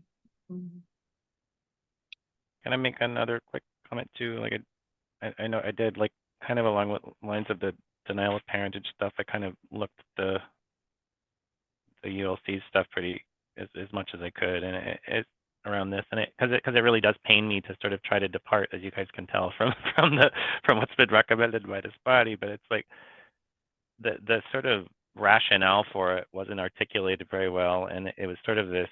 It felt like they were moving from the 2002 or the whatever prior version, which actually required home visits, sort of adoption style home visit, to a much less onerous regime, but still leaving this in there. And they cited like 2 states that had this, and so I was also looking at like California, Nevada. There's other significant states, that are close by that, relatively, that don't do this. I mean, I feel like to the extent that they're just sort of trying to find kind of a position and have it articulated in this model law, it didn't seem that well motivated. I don't know. I'm trying to justify moving away. I'm not sure I'm convincing myself, but maybe it's Well, you can working. see, no, that's helpful, because if the question was the choice between a mental health consultation and a home visit, right? I mean, that's a very different question, right? And so you can see why that would have been a positive move to something much less onerous and much less intrusive. But for us, like I said, the starting point for us is the regime that we what have law are we going to propose? sort of right, put together on our own without the benefit of a statute, and we don't do that now. So we would be imposing this new burden on people that are going through surrogacy in Hawaii. So yeah.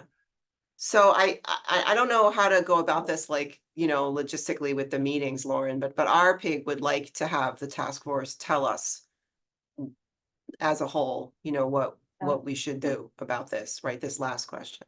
Yeah. Yeah. So Go ahead.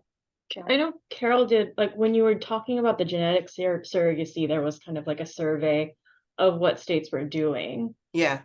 Has the PIG done a survey as to what states are doing with this particular provision? No, we mostly have been comparing to well, not to my knowledge. I mean, Sean is doing a whole bunch of research, but I think I haven't done that. You haven't done that one. I know it's not as popular.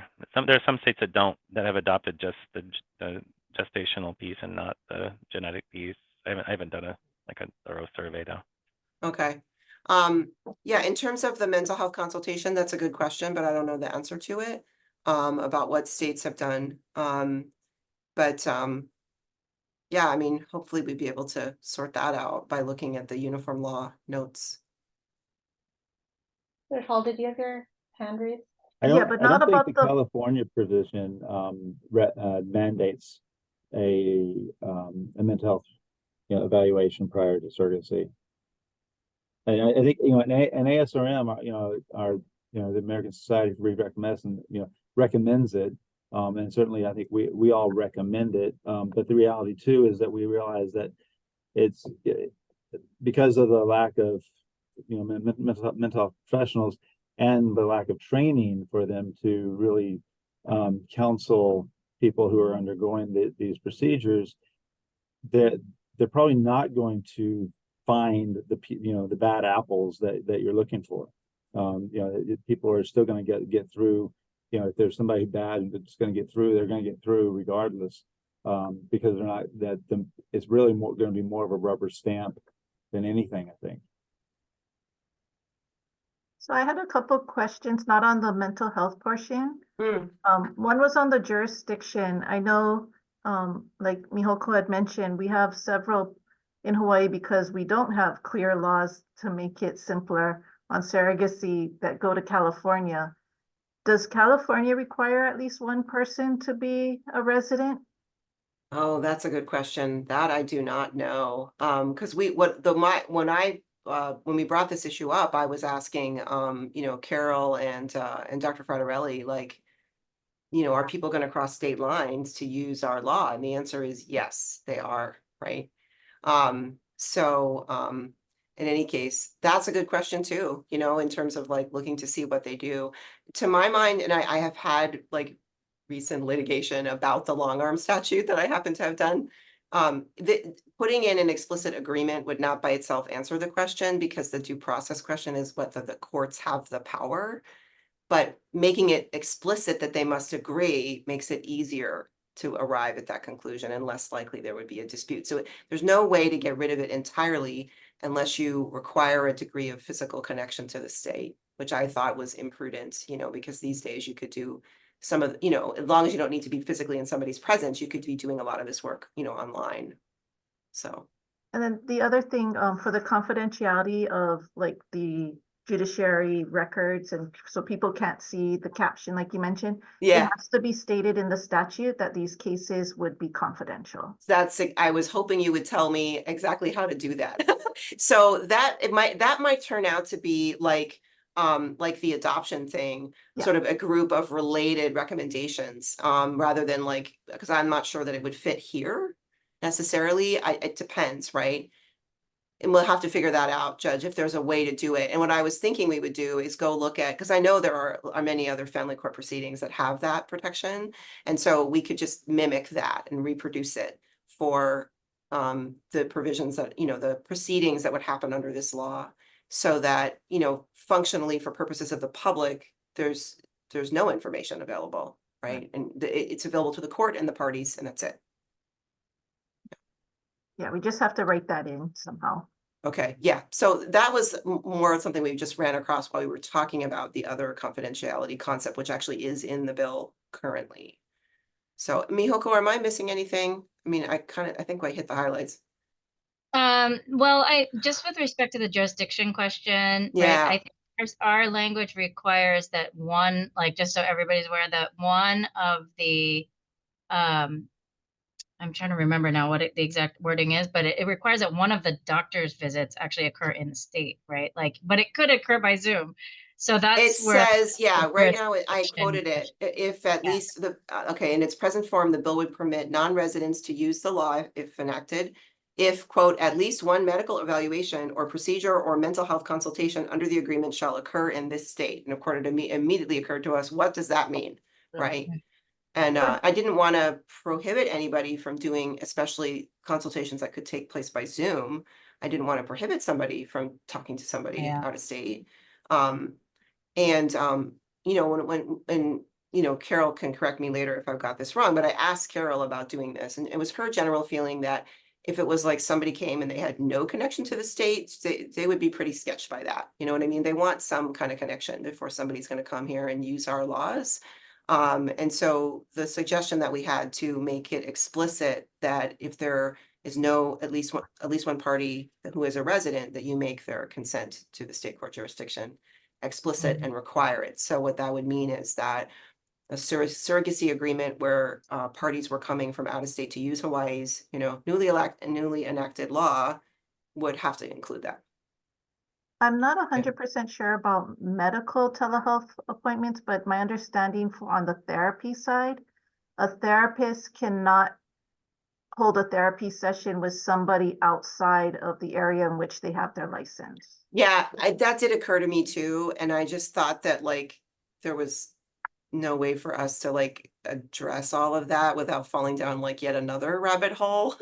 So I thought, let's just make them consent to the jurisdiction as the way to, because of course what we're trying to do is the protections of the law would only work if they can be enforced. And that means the courts, right? So.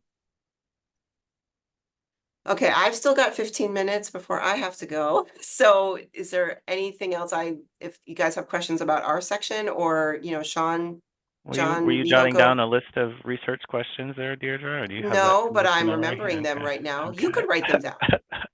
Just Since checking. Mihoko, made me spokesperson without discussing it with me. I think it sounds We like could compare notes later. I have a question yeah. for Sean, and that is, you've had 2 children with your partner by surrogacy. Did it take place? What state did it take place in? It was all here. The whole All in process was Hawaii. here. Yeah. With Okay. Dr. Frederelli's clinic, actually. Different doctor, but yeah. And you were counseled every step of the way. I mean, I'm saying counseled. Probably not by the ASRM standards, but because I wasn't a psychologist or a social worker. But yeah, I mean, I'm just saying that there's very well informed people at every step, from the surrogacy agency who does this stuff all the time, to the doctor's offices, the lawyers. Like one time Carol was our attorney and walked us through a lot of things that had to be in the contract and discussed at great length what if scenarios. And I think it felt very well supported. To the extent you can be sort of psychologically prepared to be a new parent, I felt pretty well supported. And then the question to Dr. Fratelli, is there some type of a uniform, some type of a good housekeeping seal of approval for clinics such as yours? For the clinic itself, or when Yes. we're, so we are all part of the American Society of Reproductive Medicine, and those of us in those clinics that do IVF are part of SART, which is the Society for Assisted Reproductive Technology. And so we are certified through those two entities. We also have our IVF lab undergoes a CAP inspection to make sure that especially for third-party reproduction, for surrogates and donors particularly, that we are undergoing all of the FDA standards and legal and have all legal documents in place for to have those cycles proceed. And that happens, every year to every other year we get audited. Thank you. I am concerned that if we have availability, clinics such as yours, with all these standards, that these standards should be considered incorporated in the statute in terms of surrogacy. If we are looking at it as the quality control. And I know for genetic testing, if you look at the statute under 584, we do have such a requirement. Yeah, so would it be, I don't know if that would be in the parentage statute, right? Wouldn't it be like maybe in the statute regulating the medical practice? I don't know what those sections are, but I just It would probably be the under the board of the medical board. I Well, see. Okay. But Jerry, is what you're asking whether the bill should explicitly require the kinds of certifications and professional qualifications that Dr. Fratelli just described? In order to be under the law? Okay, I don't think it currently does. I don't have it right in front of me, but I don't think it does. Well, if everyone look to 584, HRS 584.11 E in the middle, as far as genetic testing is specifically states, genetic testing performed shall be of a type generally acknowledged as reliable by accreditation bodies designated by the United States Secretary of Health and Human Services. We don't have to go and use that same language, but the whole idea is you have quality control with regard to these processes that we're trying to promote. And I Sorry, think Jerry, what Dr. was this? What was the citation again? Sorry, I was a little slow. Oh, Five, the Hawaii Revised Statutes 584-11, 11. subsection E, it appears in the Got it, middle thank you. of the section. And it basically says that genetic testing performed shall be of a type generally acknowledged as reliable by accreditation bodies designated by the United States Secretary of Health and Human Services. And I'm sure, Dr. Frettarelli, you can maybe offer to the group some type of a quality control language. I think that would be good if we're going to utilize this service, that we want to have the best in terms of what is being offered to the public. Mhm. Well, I guess then the question would be, do we have that same language when we talk about the people using donors as well? We certainly can do that. It's very easy. I mean, it was just my assumption that, you know, everyone who's doing surrogates is going through one of the IVF centers here, and they're all, and we all have the same certifications in order to have IVF. I guess there could be, you know, somebody who's an OBGYN or family practitioner who tries to do something on their own, but Right. I can't imagine that. I mean, again, but it certainly could happen. I mean, it's not outside the. Those people might Okay. wind up in one of the other provisions. Right. But well, I could see the utility of something equivalent to what Jerry's suggesting. It might give some comfort to some people, especially if It wouldn't hurt. I mean, it's easy. yeah, to do. especially if pragmatically the you know, the usage of the technology in the state is already meeting those standards, so it's not actually imposing a burden so much as a comfort addition to the law. Yes. That's easy. Yeah, and I think that, you know, requiring meeting, you know, national accreditation, sort of nationally recognized accreditation standards is pretty typical. So we'd have to, you know, fuss around with how to write it. You Maybe know, in Carol the hasn't, yeah, maybe in so, the assisted reproduction definition or something.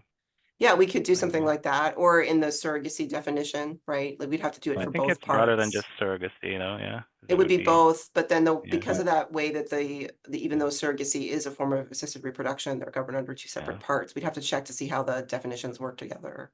The problem is, though, that like the IUIs, intrauterine inseminations, even with donor sperm, are done by OBGYNs and that are not part of an IVF center. Okay, So Yeah. Could get certainly interesting. donor eggs, IVF. think Surrogacy. it sounds like a not. concept that could be okay, but you guys would just have to kind of figure out the specifics and whether there Yep. is some workable definition we could create, right? Well, it's a good takeaway. Right. Um, Can I ask a question? Sorry, Dr. Frettarelli, is it ASRM, is that sort of a medical standard? What sort of authority is that? Are there recommendations like in anybody's practice? Yeah, I mean, they're just national guidelines, national recommendations, and that's really all they are. But you know, they're certainly cited if you're, you know, if you do something that's abnormal and is wrong and you get, you know, in legal trouble, they'll certainly cite the ASRM recommendation weren't following. And they are some guidelines. They have guidelines and recommendations, so they'll certainly cite those if you weren't following them. Okay. Thanks. so I know, Deirdre, you have to leave pretty soon, but it sounds like you guys maybe can explore the, you know, this quality control language a little bit more, and maybe at a next meeting we can come back with some recommendations if you have any about that. But then for the mental health consultation, it seems like that's the only thing where you guys don't have a consensus on, and you wanted some feedback from the task force about, right? correct, yeah. So, and I also wrote down as, you know, follow-up for our PIG is to look into some kind of national credentialing standard, you know, along the lines of the statutory example and from another context that Jerry suggested. So that's the one thing. And then we were going to look into what do other states do with the jurisdictional provisions, like do they allow people from out of state to use it? And then also the mental health consultation. So so I have those written down for follow-up. And yes, we would, I don't know if we need like, you know, I'd appreciate kind of a, you know, just like a temperature check in the room about the mental health consultation, but it's not a vote right now. Yeah, right? exactly. That's what Yeah. I was kind of what I would like to get at too. Yeah, So or maybe maybe we could just flag it for today as something that our PIG did not reach consensus on. Right. I mean, just from Um, what I'm hearing, it sounds like there are some stronger feelings about not having it, eliminating it as a requirement. And there are some reasons why we might want to, but I don't know if anyone really came out and said they really want this consultation requirement in there. Is that kind of? No, we definitely had people who really wanted it. Oh, you do have people who really want Yeah, it. and we definitely had people who really didn't want it. Okay. Yeah, I mean, their rationale, and it's not that they weren't talking past each other, they were just motivated by different considerations, right? Okay. So, and then, you know, we are, we want the bill to pass. Mhm. And if you ask me if including this language about the mental health consultation, even though distasteful, would help the bill pass, I would say yes, do it, right? So there's some, you know, political considerations that are part of people's, you know, the, not speaking for any of my group members, that are part of people's measure about if this was to help the bill pass, then it would be worth it, right? So, I align myself with that too, Deirdre, and it yeah. kind of across the board, and I'll take this like, and part of what may, in my estimation, and maybe this is wrong, might help the bill pass is, you know, hewing as closely as I can to this already thoroughly vetted UPA. So like you know, that's why I was having pain, but you know, with trying to eliminate this. Right, and that was our first note of our group. If you look at the very top note of our general concerns, is that our sort of philosophy after a pretty extensive discussion is if we could avoid changing the language from the UPA, then that's what we're going to do. Like if we don't really need to change it, then leave it, because then you'd be able to go to the legislature and the bill would have the, you know, a tailwind of being this uniform law that wasn't really straying from this, you know, carefully vetted, enacted in other states. And you just can't beat that, right? Rather than having to justify deviating from that as a starting point. So that was kind of like the philosophy we arrived at. And I totally agree with Sean on that. And it's not that there aren't parts that you can have a totally fair, reasoned debate over whether you like the UPA or not. I just want the bill to be a law. Right. And so that's like my overarching thing is get the bill, right? Yeah. So in any case, there were that was it. I have to go in like 5 minutes. So you guys have anything else that we need to talk about for this group? Do you have any thoughts to share about the, you know, that we could, the fortunate thing about the mental health consultation is that we don't really have to do any work to include it or not include it. It's an edit that would take 20 seconds, not even to do. So if we vote on it one day, then we just take it out or not. I'll just jump in real quickly on the mental health piece. I know for like organ donors, you have to do like a mental health screen. And we had this big discussion during our PIG group about mental health and whether parents who have gone through surrogacy should have mental health screenings. And my position, and this is totally my biased position because I work with CWS, I think all parents, regardless of surrogacy. Oh, heck yeah. Should have a screen. Heck yeah. I don't think we're going to be able to get We're not. parity on that for as That's long as my- humans can reproduce by That's accident. my ideal world. That's my dream fantasy world. Right, yeah. Yeah, I think this is a real sticky point. I agree. It's, you know, what's equity wise, what's fair.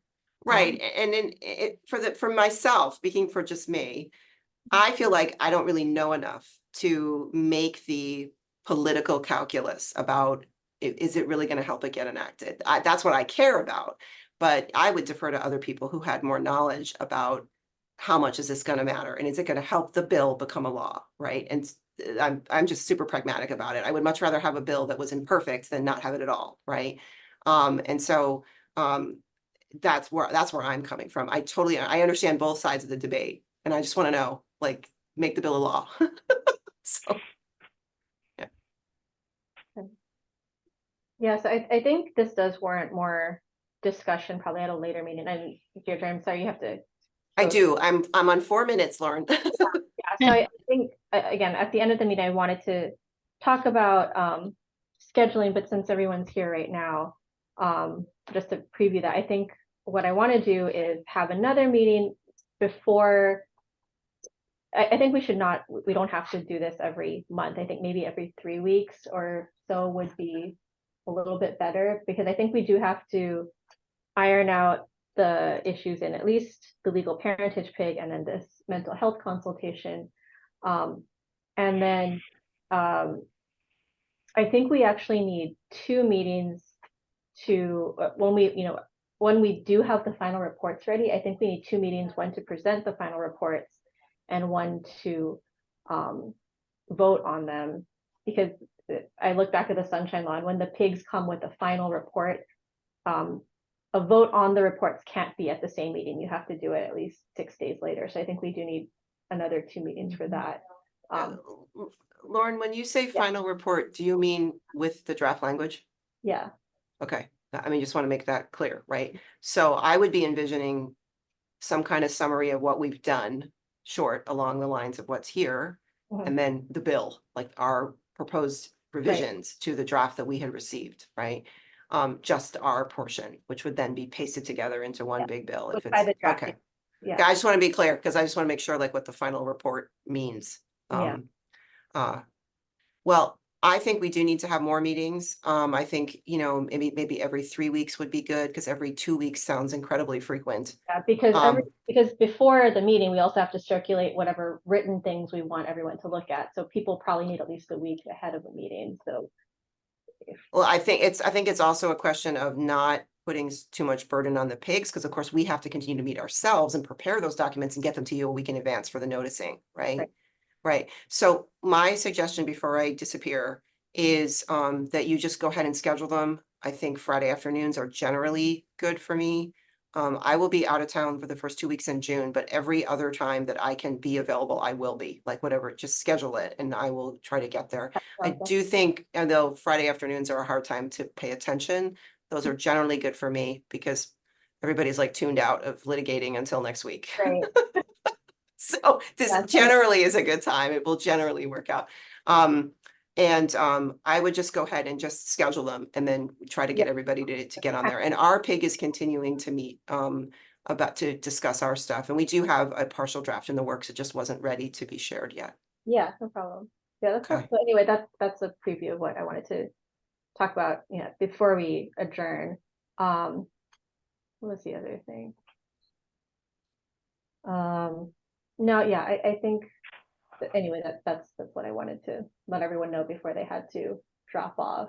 Okay, I want to thank you again for the courtesy of switching the order so that I could participate. I didn't want to miss it. I also just want to thank everybody for all of their commitment to this. This is very hard stuff to wrap your mind around, but I'm confident that it's gonna pay off, right? So anyway, so I will see you guys at the next meeting, except for the first 2 weeks of June, if one gets scheduled then, because I'm going to be out of town.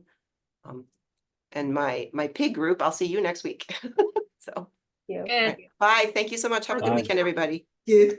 I know Thad had to go too, but Yeah, Lauren, I just wanted to make sure you knew. Yeah, I had to step away, but I will look for the scheduled meetings. Thank you. thanks. Yeah, and I think we still have enough to continue. So we just have the. Oh yeah, sorry.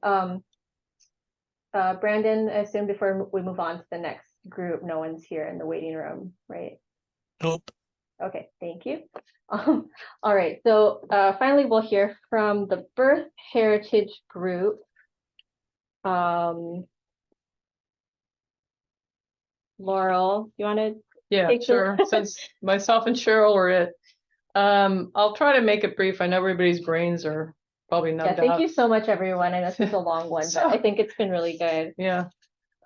Actually, our group, I think, was scheduling, and we had one person very involved with the legislature, and everyone but me is still working. So we had a hard time meeting. We did have 2 meetings, and then there were travels and things. So what I did is I basically submitted a draft that was not, I didn't get feedback. No one was able to give me feedback in time.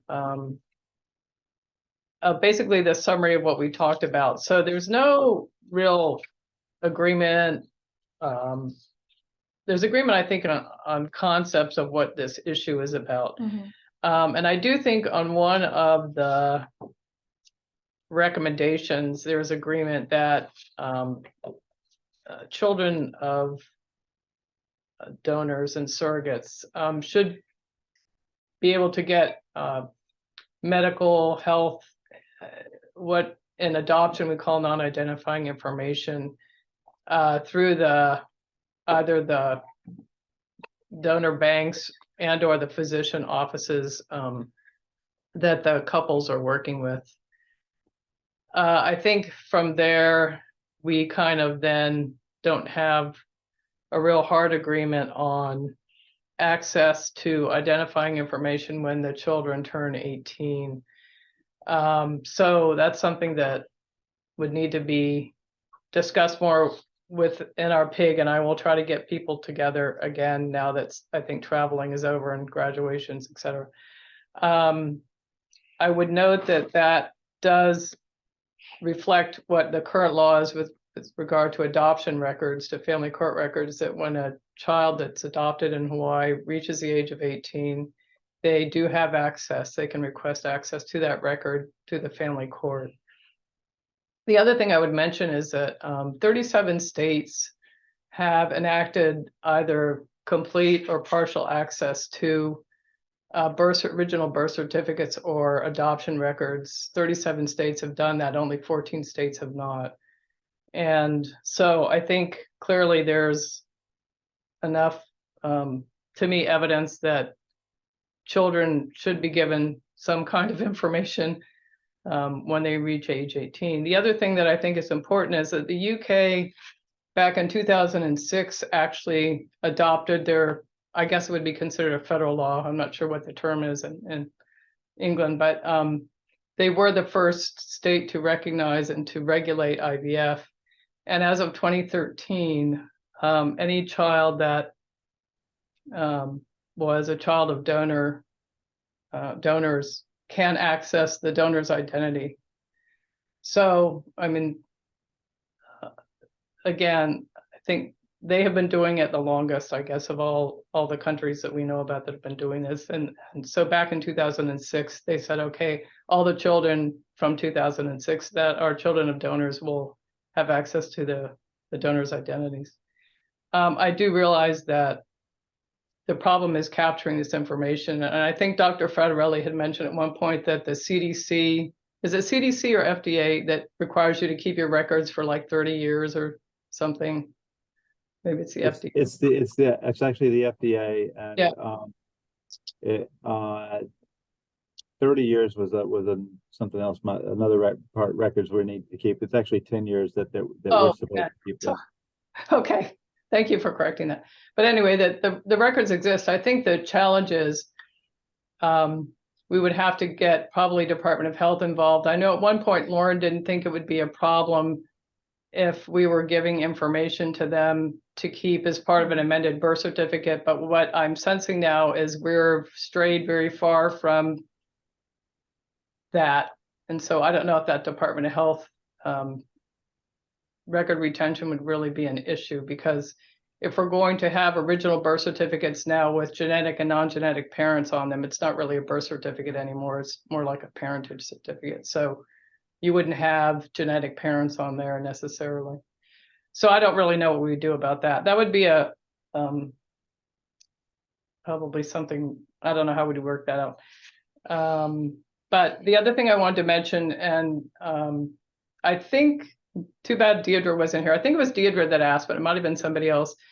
The Uniform Law Commission did submit revisions to the 2017 draft.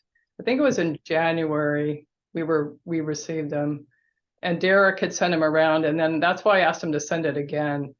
They have developed a recommendation for donor identification as part of the 2017 draft.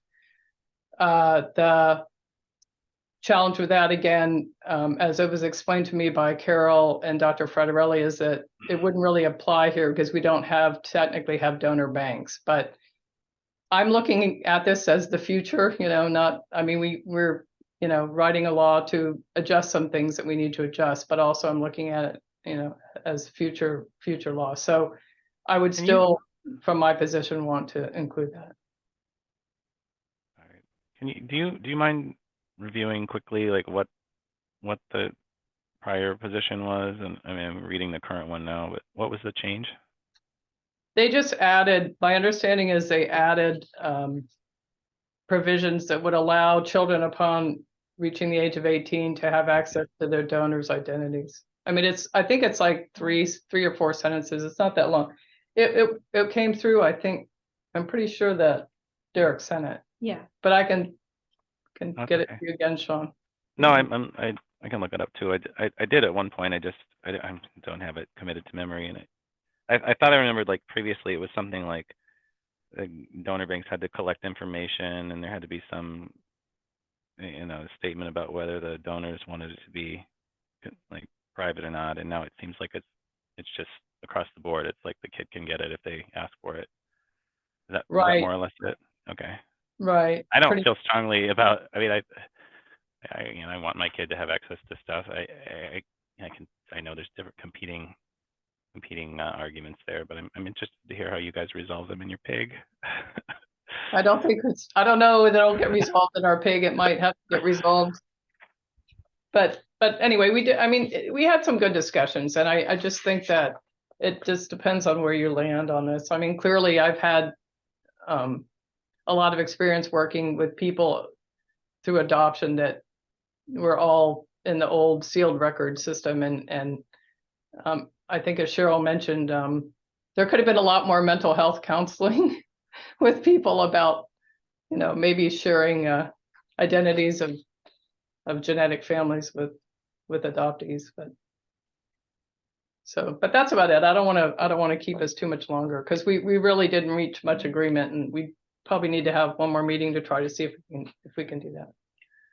I mean, just a comment, it seems like, where in certain circumstances, I get what you're saying, but then when you're talking about like donor sperm or donor eggs, right? I feel like that's where it could get trickier, way trickier to be talking about, right? Like putting that kind of information on a birth certificate or a parentage document. Anyway, I think, that's also like it seems like there's like a split, right, at the point where you're using donors for anything and what kind of information should be released with that. And, Dr. Frederelli would probably have a better sense right now of what happened. I know we talked about this like in earlier. Yeah, I think that was the big thing that our group Yeah. kind of, threw out on the table is, well, that's going to dissuade a lot of people from donating. Mm-hmm. So that could get a little tricky. Mm-hmm. Yeah. And then, Lauren, on your last paragraph where it's regarding having access to the original birth certificate, the way the surrogacy section is written, there would be a surrogacy agreement that is done before the child's birth. And if that's approved by the court, then the actual initial birth certificate will have the quote unquote intended parents' names on that birth certificate, not the surrogate. So there would be no original birth Right. certificate with the surrogate. Right. That's why I said, I think some of the discussion that we had was prior to today, hearing how all these different permutations of parentage are going to go. So I think it would be a Pyrrhic is victory. Is that what it's called? When you might win something, but it really is not a win. It's like, it would mean nothing. So I think I better understand the positioning now on birth certificates. So. But on the surrogacy side, at least, there will be that surrogacy agreement. There's a record of the Right. of Right. the Yeah. genetic Yeah. parents, right? Yeah. I think we have to figure out where that, how that would be accessed, and yeah. But I appreciate that, Judge Hall. I appreciate you adding that. So you guys have only been talking about, I guess, information retention and disclosure in the context of assisted reproduction and surrogacy, right? Pretty much, Yeah. yeah, because the legal parentage part, with all the permutations of it, I honestly wouldn't know how to even, Right, because there are going to Uh, be situations I- in like that we''ve thought about in our Yeah. legal parentage pig where a genetic parent might not necessarily be listed on a birth certificate, Mhm. and there might not be a way to capture that person's Yeah, I identity know. if the birthing mother doesn't want to Right, disclose it. right. So I just wanted to make sure that Yeah, you guys are. that's already yeah, happening. I right. mean, yeah, You yeah. guys are aware of that. Yeah. I think we were hoping that there would be more on the ART surrogacy side, Right. a way to have an intermediate step where the original genetic parent's identity is captured. For instance, like Jerry was talking about the form, getting too long, but we were hoping maybe on the birth record, not the birth certificate, the birth record, the genetic parents' names could be on there. And then the birth certificate is created with the legal parents, but it doesn't sound like that would even work. So I don't know. Yeah, and just to be clear, like when we're in our legal parentage pig and thinking about like, who gets to establish parentage at birth, like I think part of what we were thinking about is trying not to erase a genetic parent if they're known, but that can't happen. That's Yeah. still going to happen sometimes. Yeah. Yeah. But we're so. Just to be clear, like we're trying to capture Right. that information, but I don't think it can be done in all cases. Right. Anyhow, yeah, I think our scope is much smaller. Mhm. And like I said, I'm going to try to see if we can reach some kind of recommendation before the next meeting. I'll try to get the folks together again. And if not, we may just need to decide here. So Yeah, understood. Anyone else have questions for the birth heritage pig? No.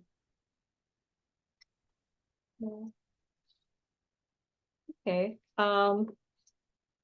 Brandon, anyone in the waiting room? Nope. No? Okay. All right, so yeah, moving on to, I mean, we already started talking about this, but I wanted to talk about the scheduling of future meetings and internal deadlines. So like I said, I think I'm gonna open a calendar here. I think we do have to add more meetings between now and the end of July, which is, I think, when we said we're going to have our final reports in. So yeah, maybe like I was suggesting, maybe every 3 weeks. And I think at the next meeting we should the pigs should come up, have the recommendations that they need votes on, and we've discussed a lot of those already, but to the extent that we said we're going to provide more information when requested, we should add that into the written submissions for the rest of the task force. And then, we can start as a group taking votes on what we want the pigs to finalize in their reports. So for like our legal parentage pig, I think we're going to have to, I think we should probably put in all of the recommendations we've made so far into something that can be voted on. So the presumption of parentage section, the uncontested parentage proceeding, and the denial of parentage, that's something we're going to have to investigate. But I think those are going to be the concepts that have to be decided on by the whole task force. And then for the assisted reproduction and surrogacy pig, it sounds like for sure the mental health exam or mental health consultation provision is something that we have to decide on. And then I know you guys were going to look at whether there's like some kind of quality control standard you need to add, but I don't know if that's something we have to vote on necessarily, or whether that's just like, you know, some proposed language that you can show us before the next meeting, and we can kind of, I don't know if we need to vote on it, or just if everyone seems to be okay with it, maybe there's no like controversy and there doesn't have to be a vote. Yeah, we're meeting on next Tuesday, I think. Wait, next week? Yeah, Tuesday.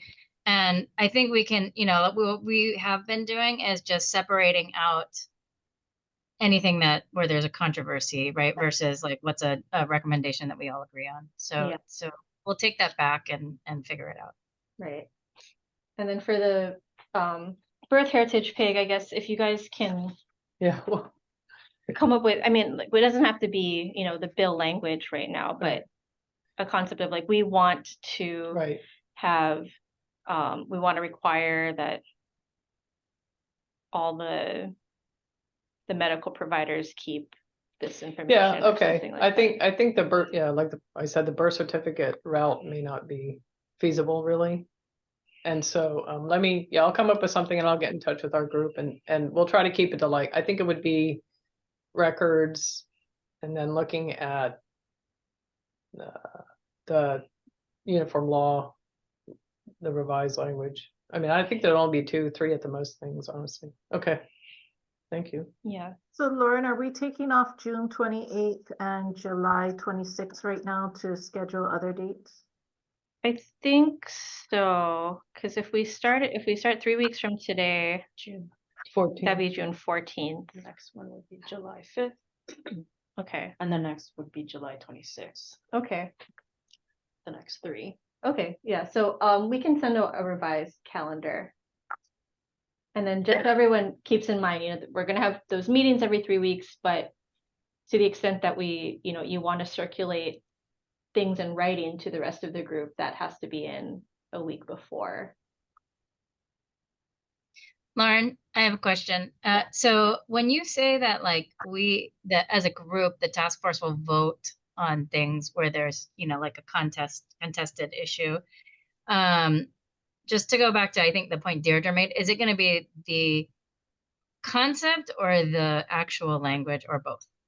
Like what should the group have prepared if they want to submit something that needs to be voted on? I think it should be the concept. I think that the actual language is going to be in the final reports that we said we're going to vote on by the end of July. And again, those dates might be different now, but I think, you know, at least for my pig, and it may probably for your pig too, it sounds like before we do those final reports, we have to know if the task force is going to support what the final report says at the end anyway. So we want to make sure that we're, you know, we're preparing legislation that the rest of the task force has already said they're, you know, they stand behind in principle. Because we don't want to like spend our time, you know, drafting, you know, for instance, like the uncontested parentage section, it's actually not going to be that hard to draft because it's like a few words. But say like there's some section that's going to take us a long time to draft, and then, you know, it turns out the task force really isn't in favor of going down that route anyway. Right. Okay. Thank you. So Lauren, it's the 14th of June is, are you still gonna meet at 1 o'clock or 1:30? You want to keep it at 1? I think we should try to keep it at 1. Yeah. Okay, Sounds like that's been good for people. But yeah, we'll send out the revised dates, Jerry. okay, thank you. Any other questions or comments anyone wants to make? I just had one other question. Sorry, that suddenly having all these questions, but are we Please. also going to build in some time to, I guess when we went through our section, it did come up that like, you know, we're tweaking definitions here and there, and we're trying to make sure that they're not used elsewhere in other people's sections, but there may be some harmonizing that needs to be done between the different groups edits. Yeah, I think in I some time think for we're gonna, yeah, the time for that, I think would probably be when the final reports are done, we're gonna have a drafting pig that will try to put everything together into one, a okay. unified final report and bill. And I think that will be the time when they can work out, you know, tweaks like that, but they'll be guided by what we've already done. You know, they'll be guided by the fact that we've already voted on concepts that we want to keep in to the final bill. Okay, Thank you.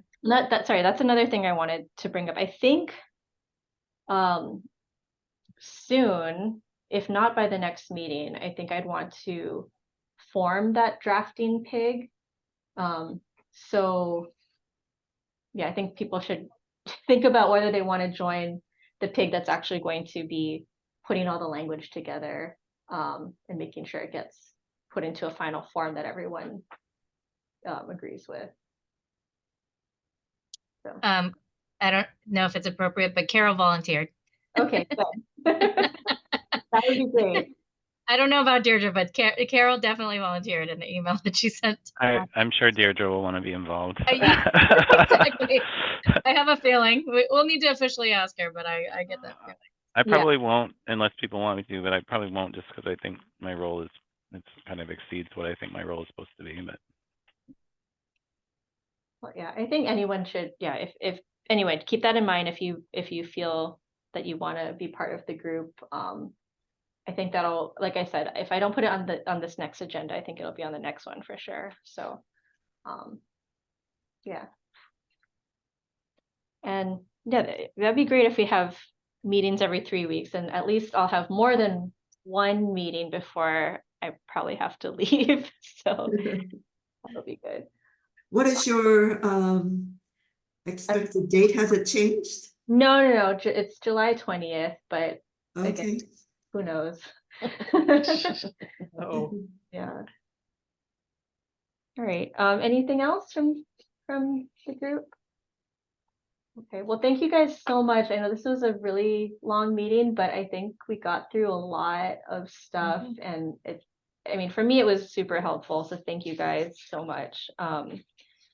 And it's a 3-day weekend, so happy Memorial Day. Happy Memorial Day. thanks, everybody. Guys, Oh, thank Thanks you. everyone. Aloha. Brandon, sorry, no members of the public, right? Nope. Okay, great. So let's adjourn. It's 3:28. Yeah, thank you, everybody. Thank Bye. you. Thank you. Have a good weekend.